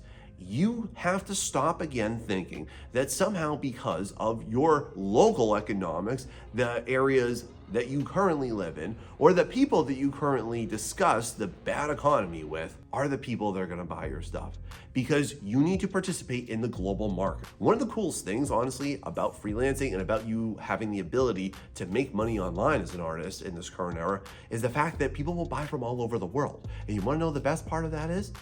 People have money all over the world, even in bad economies. Everywhere around the world, there are people with money. Just to put this in perspective for y'all, there are 8 billion people on planet Earth. That means that there are millions and millions of people who could be your prospective customer, who could be your prospective supporter, your prospective patron. However, though, you telling yourself that is honestly you just giving yourself permission to fail and permission to pump the brakes and permission to underachieve. And I've been there too. That's why I'm definitely saying this, okay? I've been through the last bad economy that was around 10 years ago. Guess what's gonna happen in 10 more years? We're gonna have another bad economy, and artists will still make it, and artists will still break out, and artists will still price themselves better than you. So you can't keep telling yourself that, friend. Just because you know people that have fallen on hard times doesn't mean that you have to fall on hard times, doesn't mean that everybody has fallen on hard times, because there is money literally oozing out of every pocket of the world. And by you tapping into that, it doesn't matter. Does that rock your world or what? Because it definitely did for me. Now, similar to the excuse on social media and the need for it, I'm gonna go on a limb and say that you might have heard, or you might have even said this, all right? Tell me if this is you. Have you ever said to yourself that, well, nobody likes my stuff because it's not popular? Have you ever said, well, I don't do this, I don't do that, I don't do not safe for work, I don't do fan art, I don't do furry work, I don't do fantasy, or I don't do this, or I don't do that? Are you somebody that's like, well, man, if I don't do that, nobody will see my stuff, and nobody will ever appreciate me, and nobody will ever buy from me, and I only like this, and therefore that's the only thing that I can and should do? Well, if that's you, friend, congratulations. You have successfully convinced yourself out of actually pursuing the thing that matters, which is your passion. My friend, I just want to let you know this. People don't care that much about the content of what you're creating, okay? People care first and foremost about the human experience that you are delivering through your artwork. Because in the mode of artwork, and it does not matter what version of artwork, what field of artwork that you're associated with, even if it's more commercially based, the number one thing that people want to get from you is that human connection, because art is literally a form of communication, and that is sorely missed and overlooked, and we're too much into monetizing everything and making it into a product, we forget the nature of art. People do not care that much about the content, they care about the process. They care about the effort that you put into it. This is why people that use AI art, their stuff is wholly disregarded and will never ascend to the level of actual human creation because it's low effort and it's low interest. And all of this neatly packs itself into what's called a value perception. And the number one thing that you really need to get behind is the idea that people buy your artwork, or people have interest in artwork where they can see passion. So let me just try and strongly convey this to you, friend. You will succeed 50 times more off of doing the things that you are actually passionate and actually interested about, rather than you doing the opposite and you're chasing this trend and this is popular and everybody's drawing this character and now it's Boozette, Bowsette, and the Jacko challenge and whatever the heck comes out next. Instead of doing that, what if you just locked into the things that you want? Because in the other sense, you're just trying to hop on board of a train that's overcrowded. And you're not chasing popularity, you're not chasing any fame, you're not chasing any type of success, you're not chasing a better life, you're chasing authenticity. And for you as an artist, is that really what you want to do? Because I've talked to people that make hundreds and thousands of dollars off of doing some of the weirdest and strangest stuff that I would have never known. Like, there are people that make six-figure incomes off of painting Warhammer figures. There are people that make 3D battle sets for Warhammer and for Dungeons and Dragons players. I've even talked to people that make hundreds of dollars off of like Digimon commissions, and I was like, Digimon? I didn't even know that was that popular. Wow, that's amazing. So just think about it like this. You can make it, you can do whatever you want, but you will not make it, and you will definitely not sustain yourself, and you will definitely only be miserable chasing something that you don't actually want to catch. Have you ever considered that? Now, I've been hearing these arguments go around for a while, and I really need to dismiss every single one of them, and I'm gonna try and destroy it all through this one segment here. So I hear this two ways, so buckle up for this ride. Have you ever heard anybody tell you that you can't make it because of the medium that you're using? Are you somebody that's saying, well, you can't do anything if you're not using digital art? You can't do anything at all unless you're drawing in this program or that program. Or you can't make it unless you're doing this 3D program or that one. Or on the flip side, are you saying nowadays that, well, because AI image generation is a thing, now you have to make it in traditional because it can just take over that sphere, and it hasn't. But you're thinking that because of the medium that you have chosen or haven't chosen, that has just screwed you. Let me just put this all to bed right now. Whenever there has been any type of revolution, and this even goes back to Photoshop, it goes back to photography, the biggest issue that came about then is that there was no direct way to access a customer base, okay? Even with AI image generation, now somehow seeming like a threat, which it's really not that much, everybody, so just calm down on that note, okay? I've got loads of videos to put that to bed for you to make you feel at ease. But I've noticed it in two extreme ways where people think that because they're not a digital artist that they can't make it, but that's not the case, y'all. Like, I literally follow people on Instagram that have hundreds and thousands of followers who literally paint, or they use gouache, or they just draw, or they paint, and they have done and continue to be a phenomenal success. And that can be you too. And ever since AI came out, I've also seen all the traditional art snobs somehow come out from like their 30-year slumber and hiatus, now coming out and saying to digital artists that we need to hop off the digital art train and go back to traditional art because digital art isn't real art, which, hey, I don't know where you've been hibernating for the last 30 years, but that argument's dead in the water and it's wholly untrue. And if you still think that, I don't know what time machine you just popped out of, but please go back to your original era, friend, you're lost. But overall, it does not matter what medium you use. It matters what you do with it. It matters what you're actually pursuing with it. It matters how you present it. It matters how you can tap into that, because nowadays there is a direct line to customers that you can get to. If you're wanting to do this professionally, you can access that. There are lots of modes. There are lots of platforms that you can get into. There are lots of things that you can do that will allow you to directly tap into that customer base. And 30 years ago, when Photoshop came out, that did not exist. Now there is.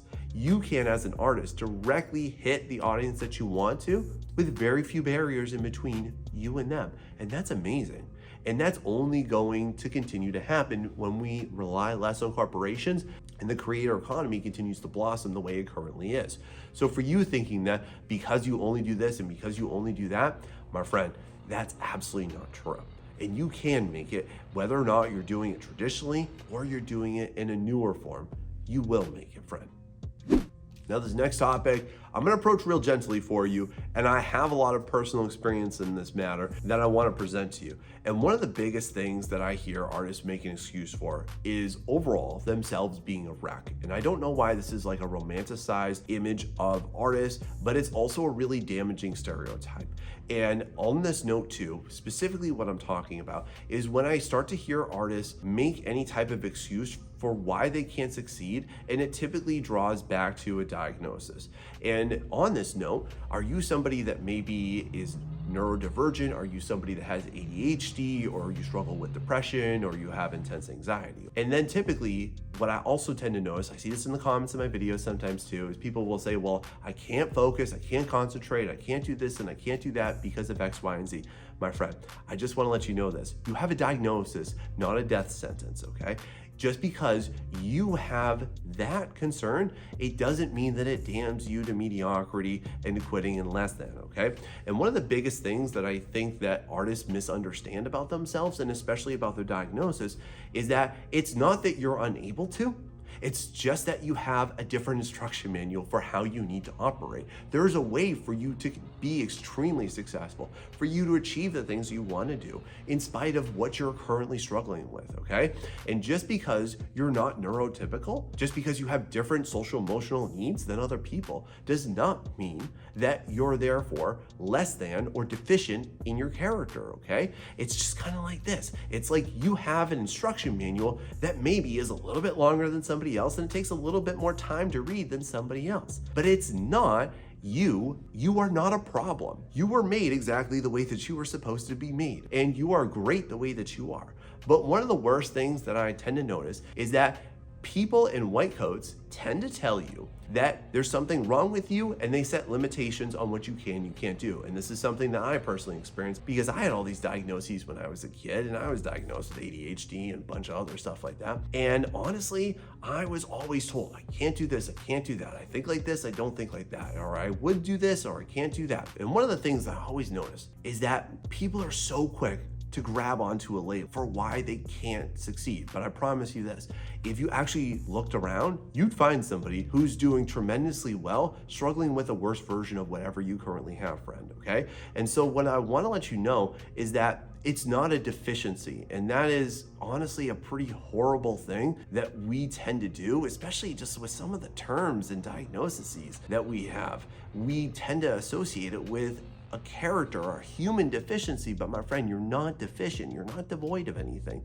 You have a unique set of abilities that other people don't have. Like, just for example, if you have ADHD, it's not that you can't focus, it's that you can't focus on things that you deem irrelevant or uninteresting. And you also have a superpower, my friend. Did you know that? It's called hyperfocus. So people with ADHD are able to hyperfocus, which means that you can literally lock in at extreme levels for long extended periods of time. Sometimes you can't even control it. That's amazing. Like, is that not perfect for artistry? So for you, therefore, to weaponize your mental health against yourself, what good is that doing for you, friend? It's just hurting you, and it's giving you permission to achieve less than you want and to do less than what you want, friend. And I just want to ask you, is that really what you want to do? Does that really need to be your story, friend? Because I think that you have a great story, but you just need to keep writing it. And I promise you this, if you find a community and you find a group of people out there who will help support you in what you do and not tell you you can't do this, but will help to give you the tools and explanations for how to proceed forward with it, you will do everything that you want. And isn't that really what you want? Or do you want to continue to hold yourself back? Because it's a choice. Now, as an art educator, this one gets to me all the time. And I hear this excuse way too often. I hear it from everybody from children to adults. And let me just ask you this. How do you decide that you're done with an artwork? How do you declare that you're finished with it? And here's what I all too often hear, and I want to give you a better version of it here. All too often, we typically say, I'm done. And that comes from an emotional place, but not an intellectual place. And what I mean by that is that oftentimes we declare our doneness not from a place of feeling actually completed with it, but because of emotional frustration. And is this you? Are you the person that's just like, I'm done with this? And honestly, like, I hate that phrase. And literally, like, if I have a student that's like, I'm done with this, I'm done working on this, I'm just done with it. I'm like, hey, do you hear yourself right now? Like, is this an intellectual decision or an emotional decision? Did you complete the task that you set out? Or did you just give up because you feel overwhelmed? And if you feel overwhelmed, you're feeling emotional, that's okay. But let me just say this, that's a huge red flag. Like, if you ever utter that phrase to yourself, I really want you to just recognize that is just you giving in. And it's okay that you feel that way. I'm not demonizing you. I'm not putting you down for it either. But I just want to let you know that that's not the correct signal, and that's not the right completion point that you want to go through. So instead, what I'm going to encourage you is to work like this. Before you declare your doneness, or let's just call it what it is, it's complete. One of the first things you need to do is hit a target, okay? You need to identify what your targets are. And typically, whenever I work with people in my mentorship, what I'll do is I'll sit down with them, and when we're starting out an artwork and I'm reviewing it with them, I'll be like, hey, what are these 3 things? And typically I'll go through, okay, what's the focus?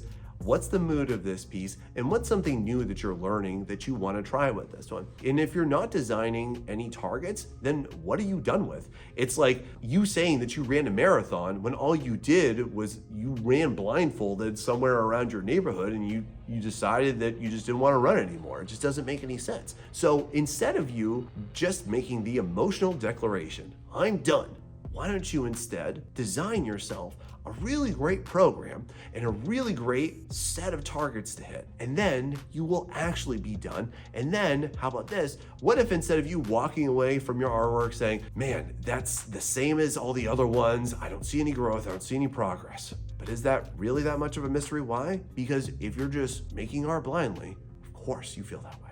You see that? Now this one really gets to me, and I hear this promoted all the time, way too often, and I'm gonna explain to you why this is such an ill-suited topic for a large majority of you artists out here, especially y'all trying to hustle and make this your full-time thing. So one of the biggest things that I hear every major art YouTuber promote, and not just art YouTubers, but every major influencer, they're gonna tell you, you gotta have passive income. You gotta make money while you sleep. You gotta make that thing that people are just gonna eat up like hotcakes, and you are just gonna wake up and you're gonna get ding, ding, ding from your bank account, and you're just gonna wake up and see a whole bunch more zeros at the end of your bank statement every single month because you've got people buying stuff from you all over the world, and you don't have to do anything for it. You just create this course and people will buy it. Just create a Patreon, people are gonna support you. Listen, y'all, I wanna explain why this is the most fruitless labor that most of you are gonna go through. And it's not because it's a bad idea, but because it's a wretched idea for most of you, because you're entering and trying to do that at the worst season. And there are certain things that you should do at certain seasons, okay? However, though, you being told that you need a passive income before an active income is a really ill-advised concept. And here's why. Because honestly, if people aren't gonna appreciate you enough to support your active efforts, they're not going to support your passive efforts. And I've fallen in the trap too. Listen, y'all, like years ago, I made a Patreon and surprise, surprise, nobody bought into it. I had clients at the time. I had people that kind of liked my stuff on social media. Nobody cared. And I looked at that as a defeat back then, but I look at it nowadays and I'm like, well, that was really stupid, Sean. Why the heck did you do that? Of course they wouldn't buy it because we're sold this romanticized image that you are not good or you're doing something wrong if you're not making money while you sleep. But honestly, if you're not making money while you're awake, you're not gonna make money while you sleep either. So the first thing that you need to focus on are your active labors, on the active pursuits that you're doing, on the active tasks that are actively going to bring you the success that you want. People have to appreciate your active pursuits long before they're going to even consider appreciating any of your passive ones on that one. Like just as an example here, before I was monetized on YouTube, it took me 1.5 years to make any type of content that would attract the number of people and the amount of watch hours and time. It took me 2 years to even like make that anything worthwhile. And it's okay for you to just labor over the things you want to, because that's really where your heart is. And if you're somebody like me, you probably love what you're laboring over too. And if you don't love what you're laboring over, here's the big takeaway. You're not ever gonna sustain yourself with it. You're not gonna make it, because if you reject and if you resent the thing that you say that you want to make passive income on, it's gonna come through. You're gonna come off like a phony, friend. Have you ever considered this, or have you ever fallen into this trap? Now, as artists, we have a lot of things that we have to learn and understand, right? We gotta understand so many foundations, so many basics, so many things that you gotta learn, you gotta be really proficient with, right? And tell me this, have you ever said to yourself, I'd be better if I practiced this, or I need to practice that, or I need to make more heads, I need to make more hands, I need to make more folds, I need to make more landscapes, I need to practice more of this, I need to practice more of that. Listen, it's definitely necessary for you to practice. It's definitely necessary to get those reps in. But listen, if you put in all those reps and you never play the game, nobody cares, and you won't either. So one of the biggest excuses I find artists make is that they aren't practicing enough. And tell me down below, have you ever said to yourself, oh, I would be better, but I just need to do this. I need to draw 300 boxes, or I need to draw 500 hands, or I need to make an entire sketchbook of noses or ears or something weird like that, right? Well, here's the thing. That is not actually a good practice whatsoever, okay? If you actually want to take a look at what will actually improve you, you have to initiate this practice called deliberate practice, okay? And that means that you're designing something that's hyper intentional and that's actually going to be well suited to what you're going to do. So let me just put this into a better kind of understanding for you. So let's just say hypothetically that you're like me, you're like a big fantasy artist, okay? And you might be like, man, I'm really janky on my hands. I don't really understand that anatomy, okay? So one of the first things I would do is I would design yourself a project, because I promise you this, you're gonna feel a lot better when you design and you grow through your projects. And just to put this into perspective, I have really not done any practice sketches for over 5 years. Instead, everything I've wanted to practice, I just insert into a project, because then I get a feeling of completeness from it and I get a better sense of fulfillment from it too. I've got like actually an entire artifact of a lot of learning. And so one of the things that I would very much recommend that you do is to start to insert yourself in all of those learning targets into your projects. Now, let's say that you're somebody that's still really learning a lot, okay? You're definitely an earlier season in your art career. So one of the things I recommend you do is if you do want to practice, you got to make it related to that project. So again, if you're a fantasy artist like me, one of the things I would say is like, okay, well, I don't really understand hands, and I need to understand, how do they look when they hold a sword, or how do they look when they hold a bow, or how does it look when they hold an axe? And I would do those hand sets hyper specific to that one type of character or that one type of pose. Or maybe you want to do hands, but you're drawing magic casters a lot. Okay, so how do hands look when they're casting magic? Do that. Or let's say that you're like, man, I'm really locked down these characters, but I really suck at those backgrounds. Okay, cool. What are the types of backgrounds that you would like to use in your next piece? Okay, cool. Can you do like 10 of them? Because if you actually use deliberate practice and you're very intent on using it, and you're then going to, and here's a big thing for y'all learning this, is you have to learn it and immediately apply it, or all the learning is lost, okay? And that's just the way we generally go. Like, how many times did you have to take a test in school? You had to learn these facts and learn these people and learn these dates, and you used it for the test, and then you never used it again, right? So art compounds itself in the same exact way. So if you learn a skill, if you get better at a practice, you have to immediately have an application for it, or it just dissipates. Did you ever fall into this trap of like having to create an insane amount of sketchbooks or an insane amount of this and that? Because if so, I just want to release you, friend. Instead, you will see much greater growth from deliberate practice rather than an absurd amount of practice. Time and focus are not equivalent. Focus always trumps time. And now that you've got some solid motivation going through your veins and you're feeling compelled, what do you do with it? How do you actually harness that? How do you actually be more productive? Well, check out this video series right here. It's gonna give you my best art productivity hacks. Thanks so much. See you next time.